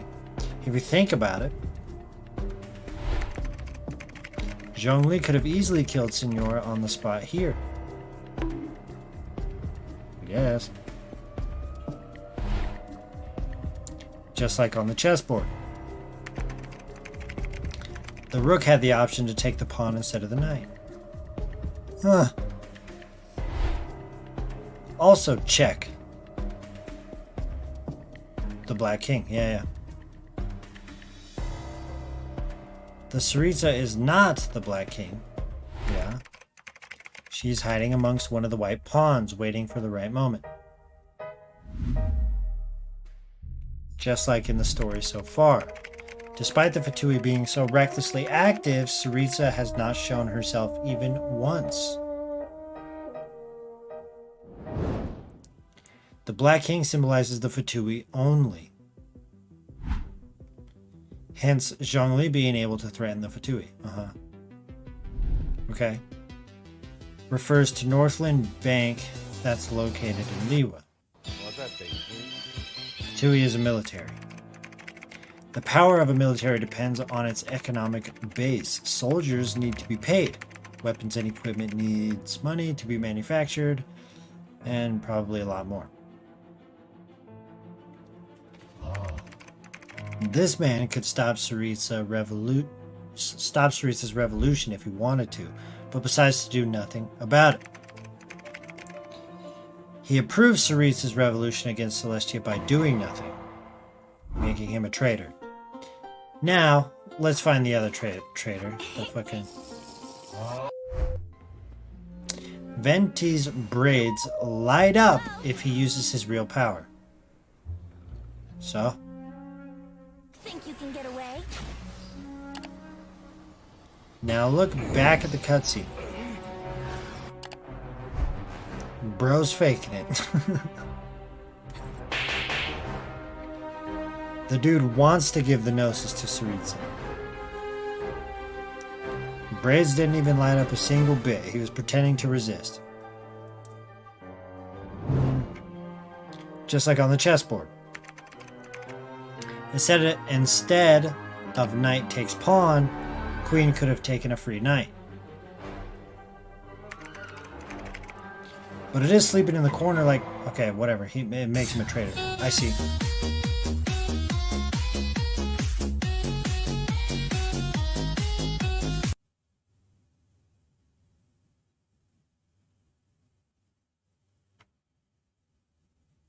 Wow.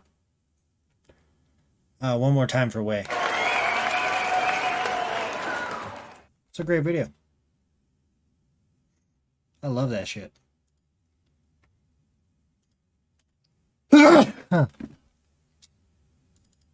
Okay, opera singer time, sure. What do I type in? Oops, so here we... Wei... Eerie. Boom.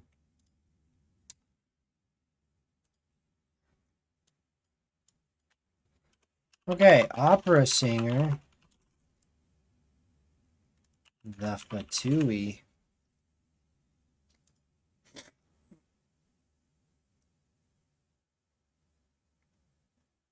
Does this mean I'm smart now? Orange melon, your way? Oh, fuck, man, you got me. Yeah, you're smart, dude. Marco Meatball. Okay, might as well record this too. I don't know. I'm gonna be I'm gonna be doing this full time for 3 months, so maybe I just put out fucking everything. I don't know. What would you guys say? Would you guys say that any and every footage that I get, I should just turn into a video? I don't want to do that because then there's some footage that's not as good, right? And I don't want to just put out bad footage. Okay, anyway. All right, here, somebody in my chat asked me to react to Opera Singer Reacts, The Fatui Harbingers, and Commedia dell'arte. Is how I think you would say it. This is by Marco Meatball, so props to him for this.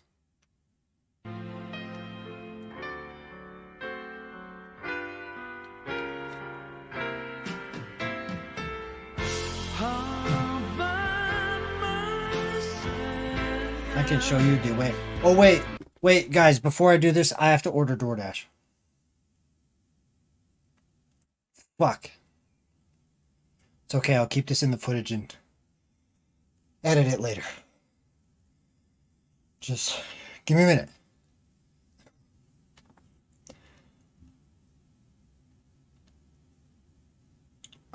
Fuck.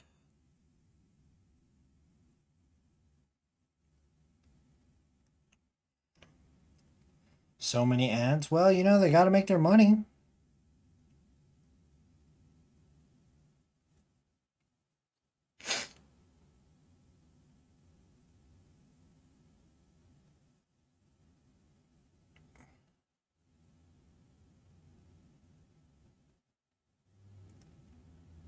So, you know, if you guys knew Way, like if you guys went to his streams often and things like that, wouldn't you be okay with watching ads because you know that you're supporting him?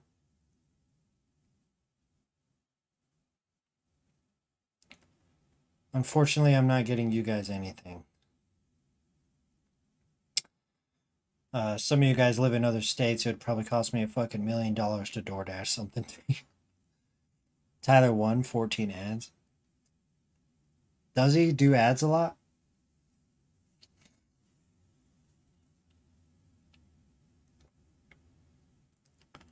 Tyler 1 is funny, but he bugs me sometimes, man. I wish sometimes he would just mellow the fuck out. The experiences we never forget come from the choices we make. Sorry, Orange. The Wagoneer. Still love you, though. Or the Grand Wagoneer. Grand adventures. The choice is yours. A Winter Night's Lotso. It was a pretty big bombshell for the Genshin Impact community to finally get the reveal of the Harbingers. And my question is, how do we relate to the original Commedia dell'arte tropes, which we see in the names of all these characters? And how do we tie this back to classical music? Because there are Commedia influences in classical music. First of all, I think this trailer is so cool. Let's just dive right in, because right off the bat, the title itself, A Winter Night's Lotso, what does that mean, Lotso? It actually is a joke.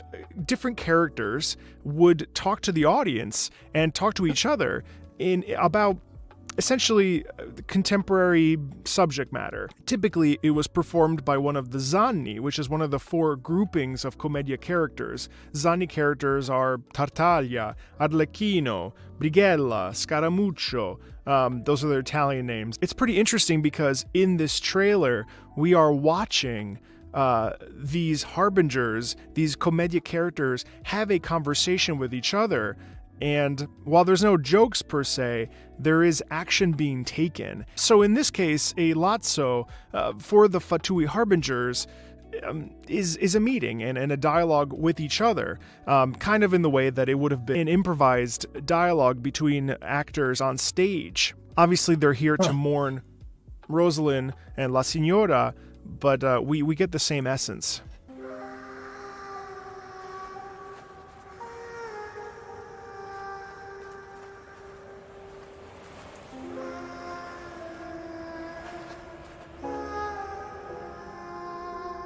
You know, in this opening scene, we really get this music of sadness, pain, loss, with an air of danger and mystery. Because if you look too, we've got these super bleak grays and blues and whites. There is a sense of stillness among them as they sort of gather to assess the strategy that's to come. Losing La Signora was a loss that they didn't expect would happen. So now there's a bit of this silent stillness as they navigate what the next steps are. The sages think themselves to be all-knowing, but we alone are wise to the virtue in those acts of folly. In this war, not even a single pawn may be spared. Because on this chessboard... Listen to how we have that... That is that, like, that Dude, I love this conniving manipulation and curiosity about what to do next. We just saw Pierrot, otherwise known... This reminds me of my own reaction to the concert and how I was breaking down some of the instruments, and I was like, man, you know, doing the I think I was doing it with the guitar, but you could tell that I was like passionate about it. I loved that video. I love doing that video. I see a similar passion of music here with him, probably even a bigger passion. Known as the sad clown. You know, it's funny because actually in opera, the role of Piero is played by Canio and I Pagliacci. Maybe you've heard of Vesti la Giubba?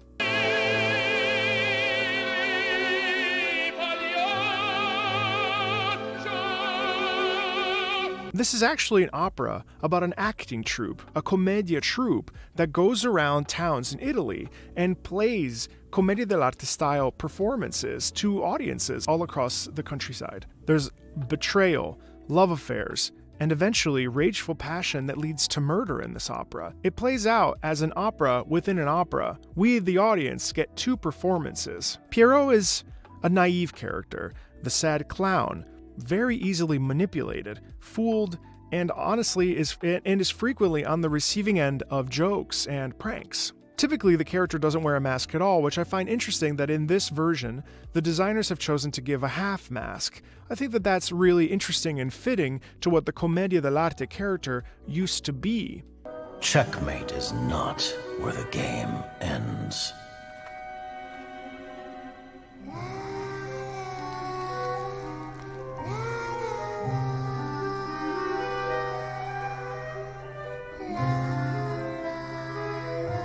Colombina. A sad Colombina, Piero's lover. She's also the mistress of Arlecchino. In Italian, Colombina means little dove, which we see represented by the dove feathers in her hair. She's actually also a Zanni character, much like Arlecchino, but also tends to be the servant archetype. Typically, she's a part of the jokesters, the tricksters. Colombina is a very rooted character, aware, notices things due to her being very grounded and paying attention. She knows how to manipulate a situation to her advantage by watching her surroundings. Colombina tends to have tons of makeup on, which I suppose is symbolized by the red highlights in her hair. In I Pagliacci, the opera I referenced before, Nedda, Canio's wife, plays Colombina in the opera within an opera. She flirts with Arlecchino on stage before Canio, in a brutal fit of jealousy, comes in, storms in, and as himself, as Canio, threatens to kill her when he discovers that she's been cheating on him. Life imitates art in that case.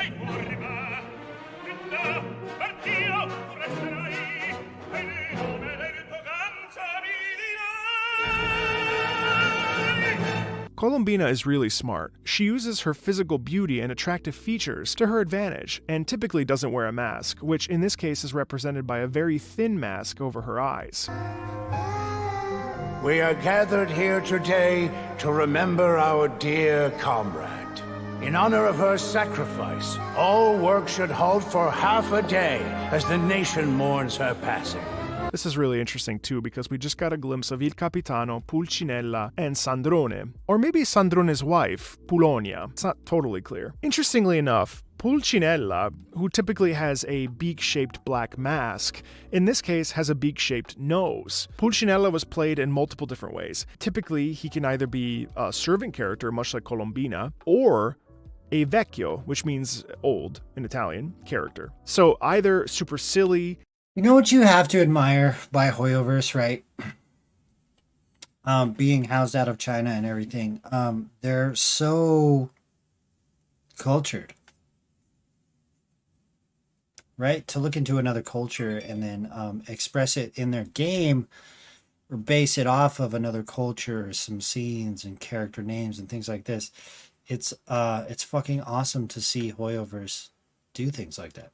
Anxious, nervous, or cunning, malicious, and manipulative. And in this case, I think it's obvious which one they chose to go with. Pulcinella typically twists people into doing what he wants, and in this case, he's represented by the mayor.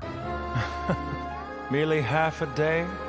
People say the Northland Bank's true currencies are blood and tears. But Mayor, even speaking as a banker, that sounds a little unconscionable. Glass railing from view rail. Glass railing is strong, it's really impressive. safe. Why is Pantalone so hot? Pantalone in Commedia dell'arte is all about wealth, is all about money. In fact, he's a banker here, it makes sense. Pantalone is actually one of the older characters in Commedia dell'arte and is a key player in what happens in Commedia dell'arte. He's a main lead, as it were. Definitely not supposed to be that hot, but that's fine. Pantalone and Il Dottore actually are alter egos of each other. Pantalone represents money, extravagance, wealth, while the Doctor signifies intelligence, the pursuit of information and learning. So I'm curious to see their dynamic play out. So I'm assuming that they're going to be butting heads quite a bit. Also note how the brass has really picked up underneath, and I think that is to symbolize both Il Pantalone and Pulcinella's coldness towards the situation. Their discussion here is very callous, and especially the fact that, and considering the fact that Pulcinella says that everyone can have a half a day, really signifies how vile he is as a character. And I think that the brass underneath is grounding these two characters in that really repugnant style. Rosaline died in a foreign land. But you heartless businessmen and dignitaries, always with a convenient excuse to remain in the comfort of your homeland. You couldn't hope to understand. So why don't you keep your mouths shut? Arlecchino is one of the key principal roles in Commedia dell'arte. Encyclopedia Britannica says that he was immoral without being vicious, never held a grudge, or looked for revenge even when he was tricked or cheated on by his colleagues. The costume traditionally has diamonds, which I find interesting because, as you noticed when she walked in, she had that diamond over her shoulder, and that must be a throwback to the original costume. Also, her eye pupils. Arlecchino had a mask with very tiny eye holes. Let's honor the original Commedia character design, but in our own spin. So I think it's so cool that her eyes are the way they are, and we have these diamonds and flowers and color in her wardrobe, which is very interesting as well. We don't want to make the children cry. Hey, come on now. Even I don't think this is the right time or place for a fight. Of course, we know our old friend Tartaglia. Utterly risible. Though her methods tarnished her honor, Loafalta's sacrifice is a great pity. Her loss shall not hinder our progress. But Dottore, what of Scaramouche and the Gnosis from Inazuma? Before we move to Dottore, I want to talk about these two. Here we actually hear Polonia, or maybe it's possibly Sandrone. It's not clear which one. The thing is, Sandrone represents three people: Sandrone, his wife, and his son. They are a very tight-knit family. The son gets introduced later in Commedia dell'arte. Sandrone is very humble. Sandrone, in some ways, is akin to Robin Hood in the sense that he, or she in this case, it's unclear, represents the repressed yet still able to get by with trickery and cunning people. Anybody that can kind of get by on their own 2 feet and use the system and manipulate the system to work for them, that's who Sandrone represents. There's a lot of puppetry involved with Sandrone. We also get this closer look at Il Capitano, which I assume is the head of this operation, but maybe it's actually Piero, it's not super clear. Obviously, we've got the Tsaritsa who they represent, but someone is controlling the Harbingers. Someone is the leader of the Harbingers, and it's unclear who among them is. Il Capitano is a very braggadocious character. He walks around, has all these stories about his battles that he's been in. He tries to impress people. He tends to take advantage of any and all situations and loves money. Wikipedia actually says that he tends to be stripped of his excessive confidence and actually will probably experience a moment of panic and humility. I wonder if that will play out in Genshin. Conventional wisdom holds that divine knowledge cannot be rationally comprehended. After conquering the divine gaze, he will make his next move. I love this portrayal of Il Dottore. It's so accurate to what we know of Commedia dell'arte. I'm sure you've seen this character. Huge beak, black eyes, huge black jacket, and that's all represented here, of course, by those raven's feathers in the wardrobe and that super long coat. It's just chef's kiss to Italian Commedia dell'arte. We also get Scaramouche mentioned here, another Zanni or jokester character, super able to manipulate people around him and typically is manipulating the audience. It's interesting because these jokester characters actually appear in another opera, Ariadne auf Naxos. It's another opera within an opera situation, this time by Richard Strauss. The comedians show up and are there for comic relief. They are the comic foils to Ariadne and Bacchus and their serious relationship and the seriousness that comes in within the opera that these jokesters come in to bring levity to.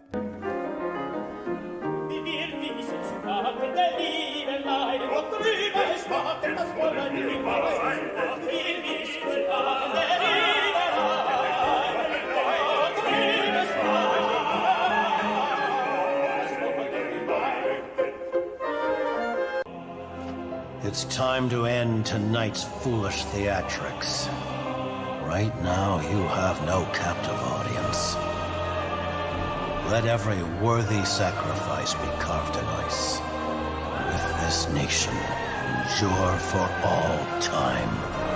In the name of Her Majesty the Tsaritsa, we will seize authority from the gods. And I think here, too, the choir symbolizes the Harbingers themselves. I've got major chills at this scene because we hear the seriousness of what they plan to do. They are determined to achieve their goal and follow the Tsaritsa's wishes. And they will stop at nothing. And that you hear that sort of, that determinedness. You hear that determinedness in the music there as the choir swell. You hear that in that sound. And now we've got a shift.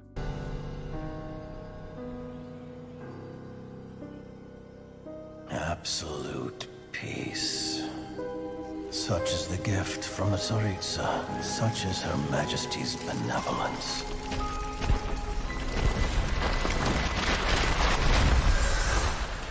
Now you rest in this coffin, encased in layer upon layer of ice. But Rosaline, I promise you, your final resting place will be the entirety of the old world.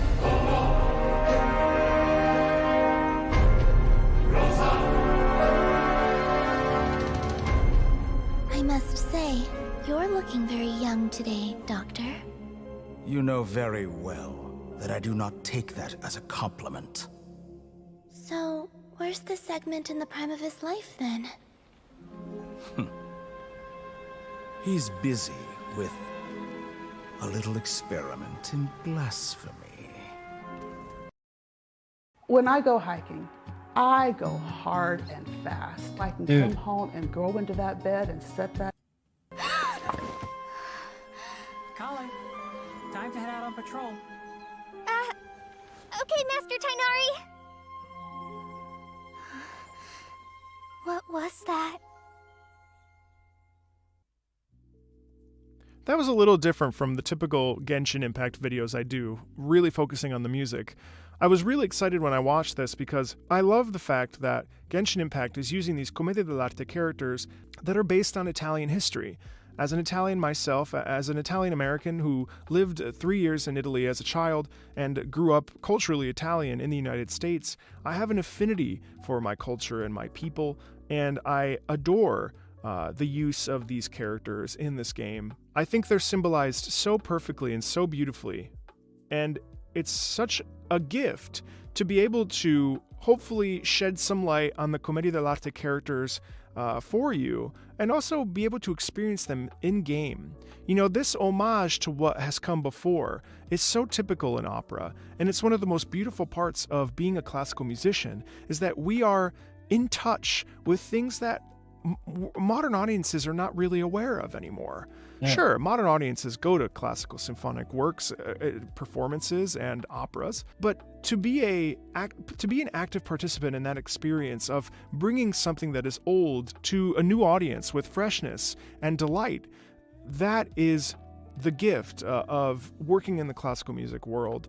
And I'm thrilled that these characters are coming to your consoles and your TVs, and you're able to experience something that has been around for hundreds of years, but in a modern, fresh way, which I think Genshin is at the forefront of when it comes to composition and storytelling, and yeah, the respect of what has come before is so evident to me, and I'm really, really pumped to share some of this insight that I've gleaned from years of working in the operatic world, and also some of my own research. And yeah, looking forward to more Genshin Impact here soon. I'll talk to you later. Bye. Wow. Fucking round of applause. Dude, awesome. This guy's awesome. I love this guy. That was a great video. Thank you for having me watch that.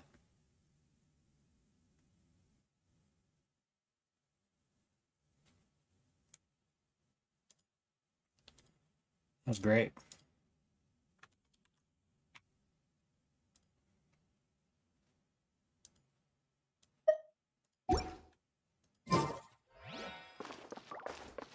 Time to go. Yeah, that was a great video, man.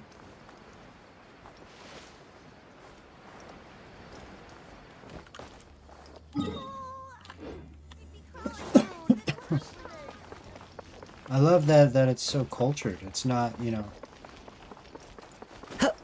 Gotta respect it, man. This is the place we heard those students talking about. Let's find a seat somewhere and see if we can spot the group they mentioned. Oh, you've arrived. Please, take a seat. So, they think that they can go toe-to-toe with the boss? Ha! Once we reclaim the power of the Scarlet King, they'll be the first that the boss punishes.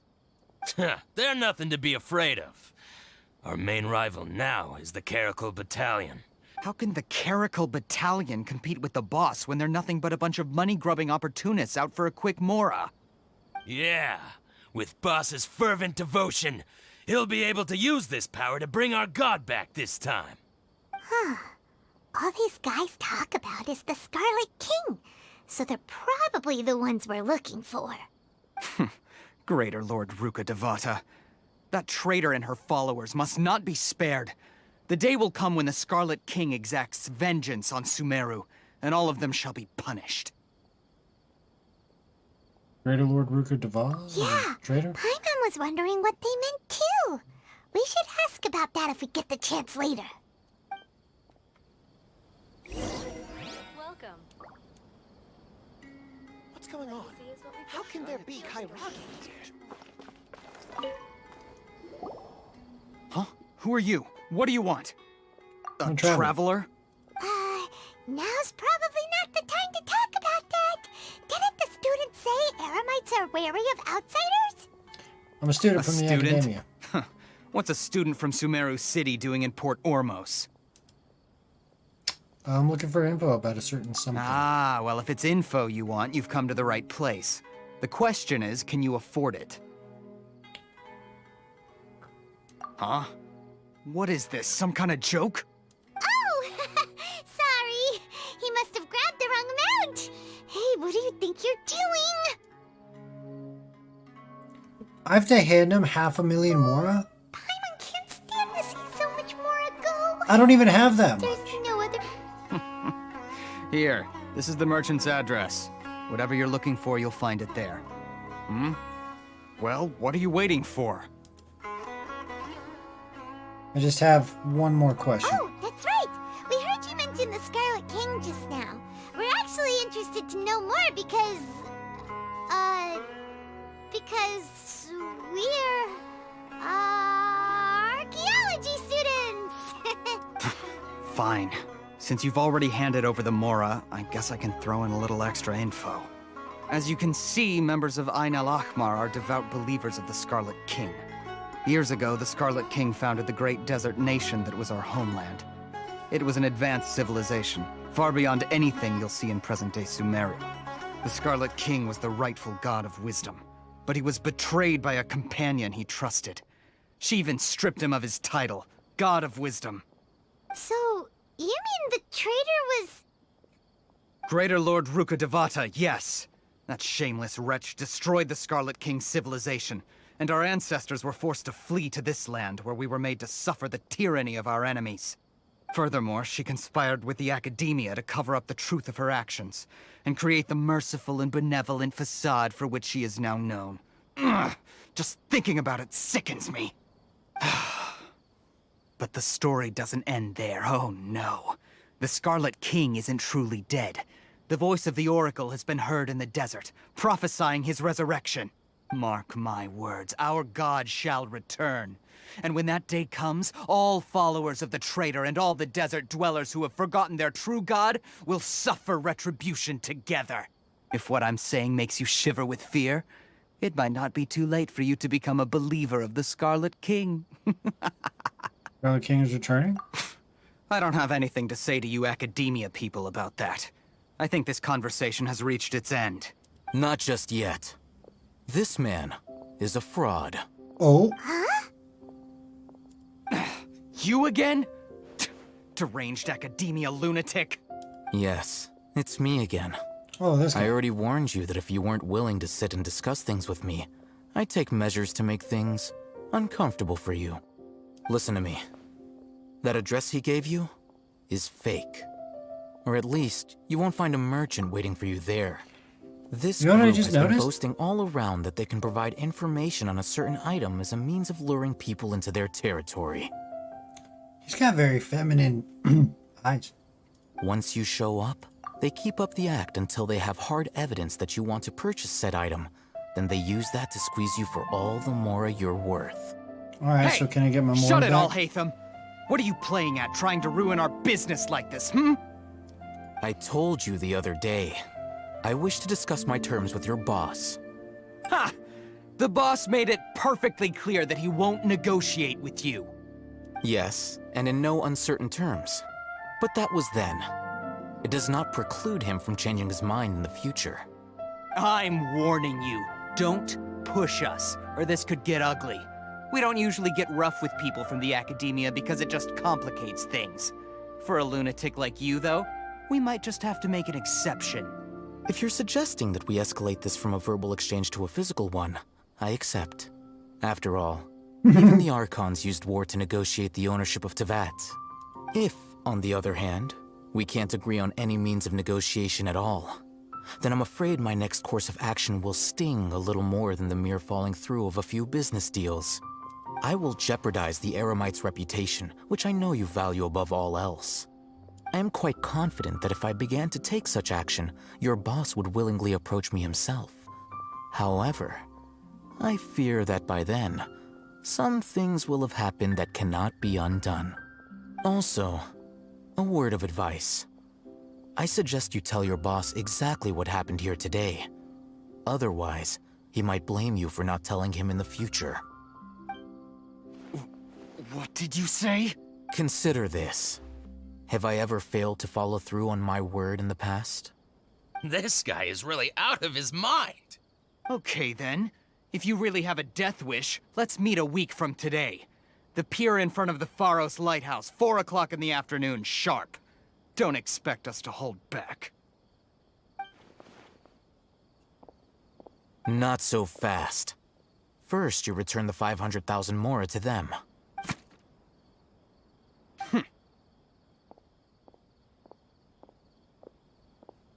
Please, I beg you, don't provoke them. We can't afford any trouble with this crowd. They haven't even paid for their food yet. Ah, Mr. Iman. There appears to be fewer staff in the restaurant recently. This wouldn't happen to be because they're all busy spreading the word to the students, would it? Well... Someone who chooses to do business with a group like that really can't afford to get so flustered the instant someone confronts them about it. Consider the meal compensation for our silence. I'd say you're getting an excellent deal. Whoa. That guy's a Did you badass. see that? He not only got us our Mora back, but sent the Amorites running too. Yeah, that guy don't Plus, fuck around. He seems to know a lot about what's going on around here. Let's catch up with him and ask some questions. He went that way! After him! How can there be... Should I adjust the shipping schedule? Wait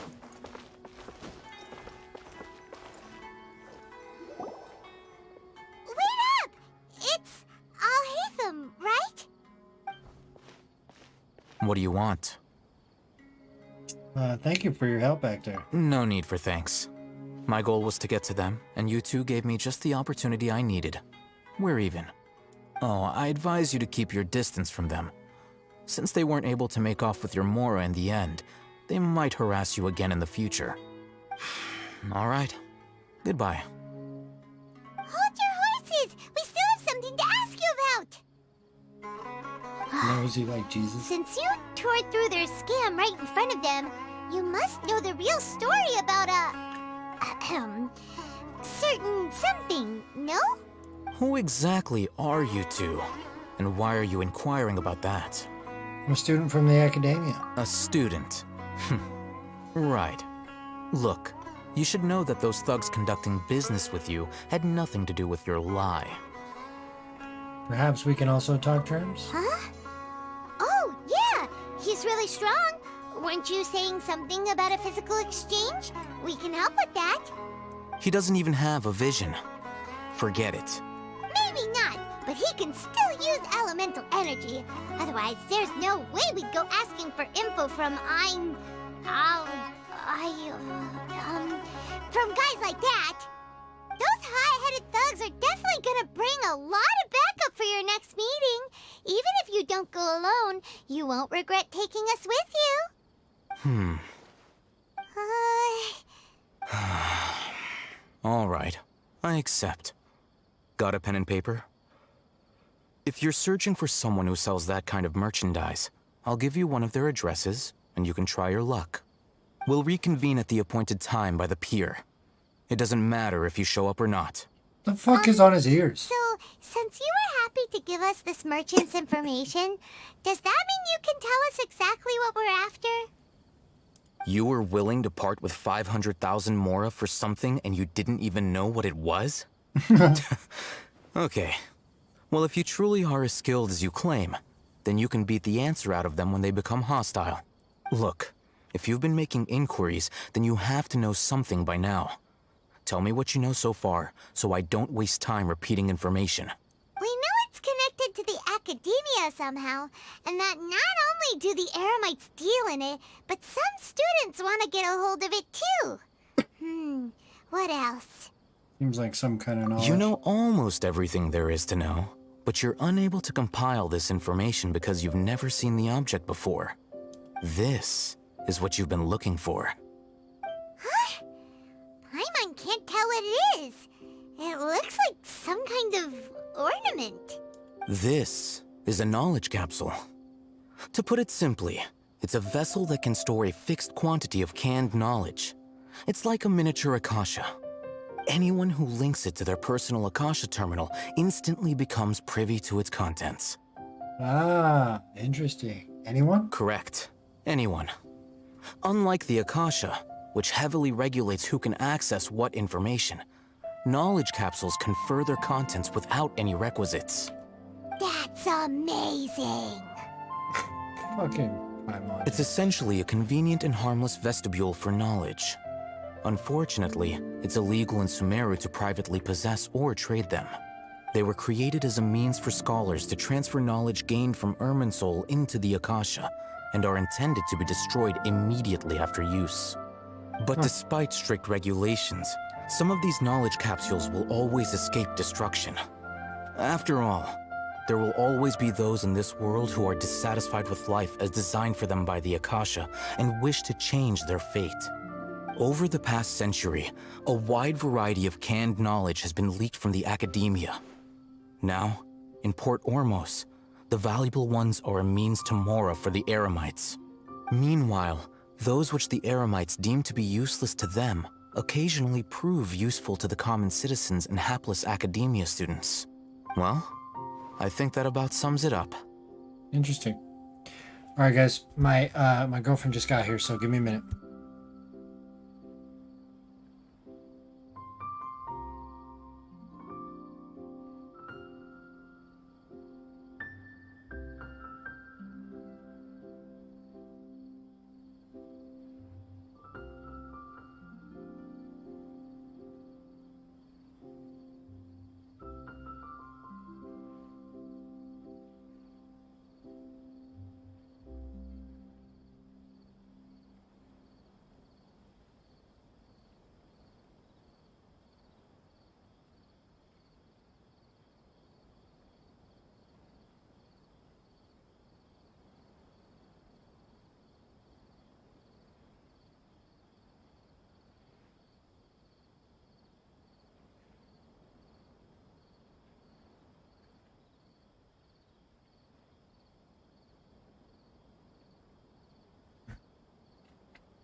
Heard that the academia lost something recently. Oh, so that's your true objective. I want to learn more about With it. our current arrangement, I don't believe I can offer an answer. What do I have to do? You're still resolved. Fine. Let's talk somewhere with fewer people. All right, Orange. Thank you for being here, man. Expect to see me more, all right? You need to join our Discord. So you're notified of the... I'm going to make a Discord notification about my streaming times and things like that. Talk to the bartender. When I figure Let's them continue our conversation here. If you wish to learn more about the knowledge capsule that the Academia lost, then you must help me with something. I need you to find someone named Dory, a traveling merchant. Unlike the peddlers who hawk inferior knowledge capsules, she often has quality goods in stock. Some say that as long as there is profit to be made, there is nothing she won't dare to sell. She's guarded against people from the Academia because most of her wares don't comply with Academia regulations. I think she blacklisted me. I met with her informant, but it soon became clear that they had no intention of letting me get any further. Become one of Dory's customers and earn her trust.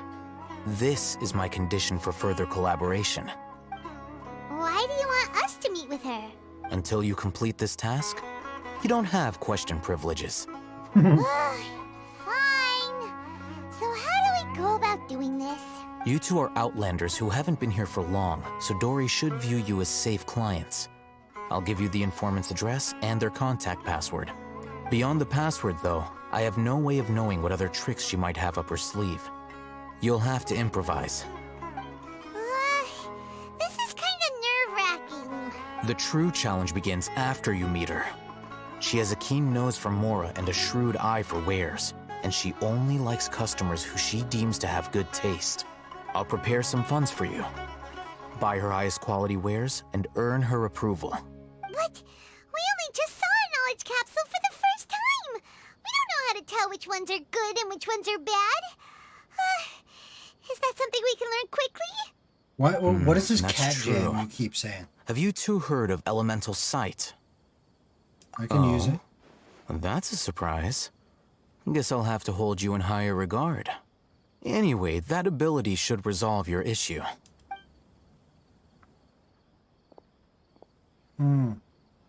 Here are 2 knowledge capsules. Tell me, can you detect any difference in their quality?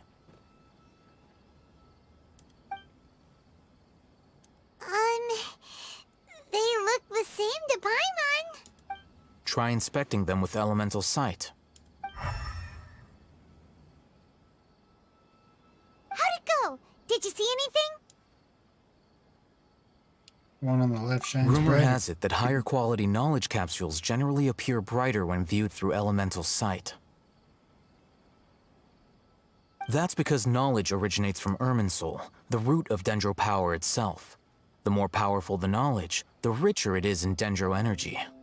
However, some canned knowledge with a high concentration of elemental energy is of little use in contemporary times, so those capsules are of little value.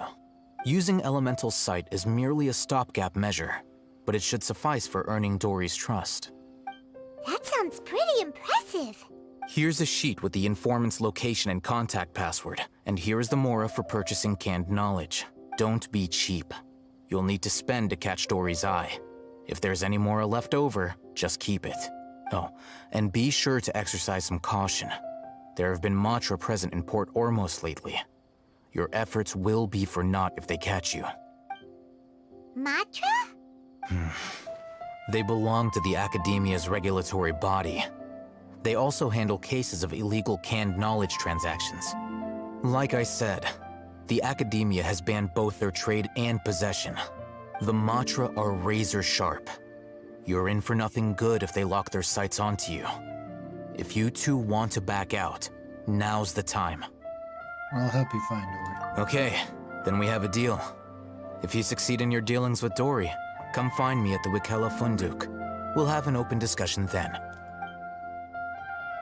Looking at what Alhaitham wrote, Dory's informant is a trader near Old Cool. Ormos. Guys, I'm gonna have to cut today's stream short. And try to get in contact with him.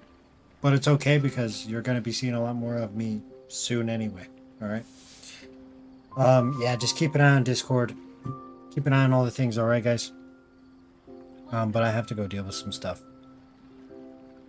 There are leaves around. Yeah, I'm sorry, I'm sorry. Just the Don't worry tune guys, to accompany you'll them, see me soon. if you wish to hear it. When soon? Like Wednesday. Probably. Maybe? I haven't figured that out yet, okay? I will just keep an eye on Discord and I will make that announcement. Alright, I love you guys all. I gotta cut it short, so no outro or anything like that. But thank you guys for being here. Kevin, thank you for your donation. Next stream, maybe we'll do a little TOF too, if we can. And I'll see you guys later. So you guys have a good night.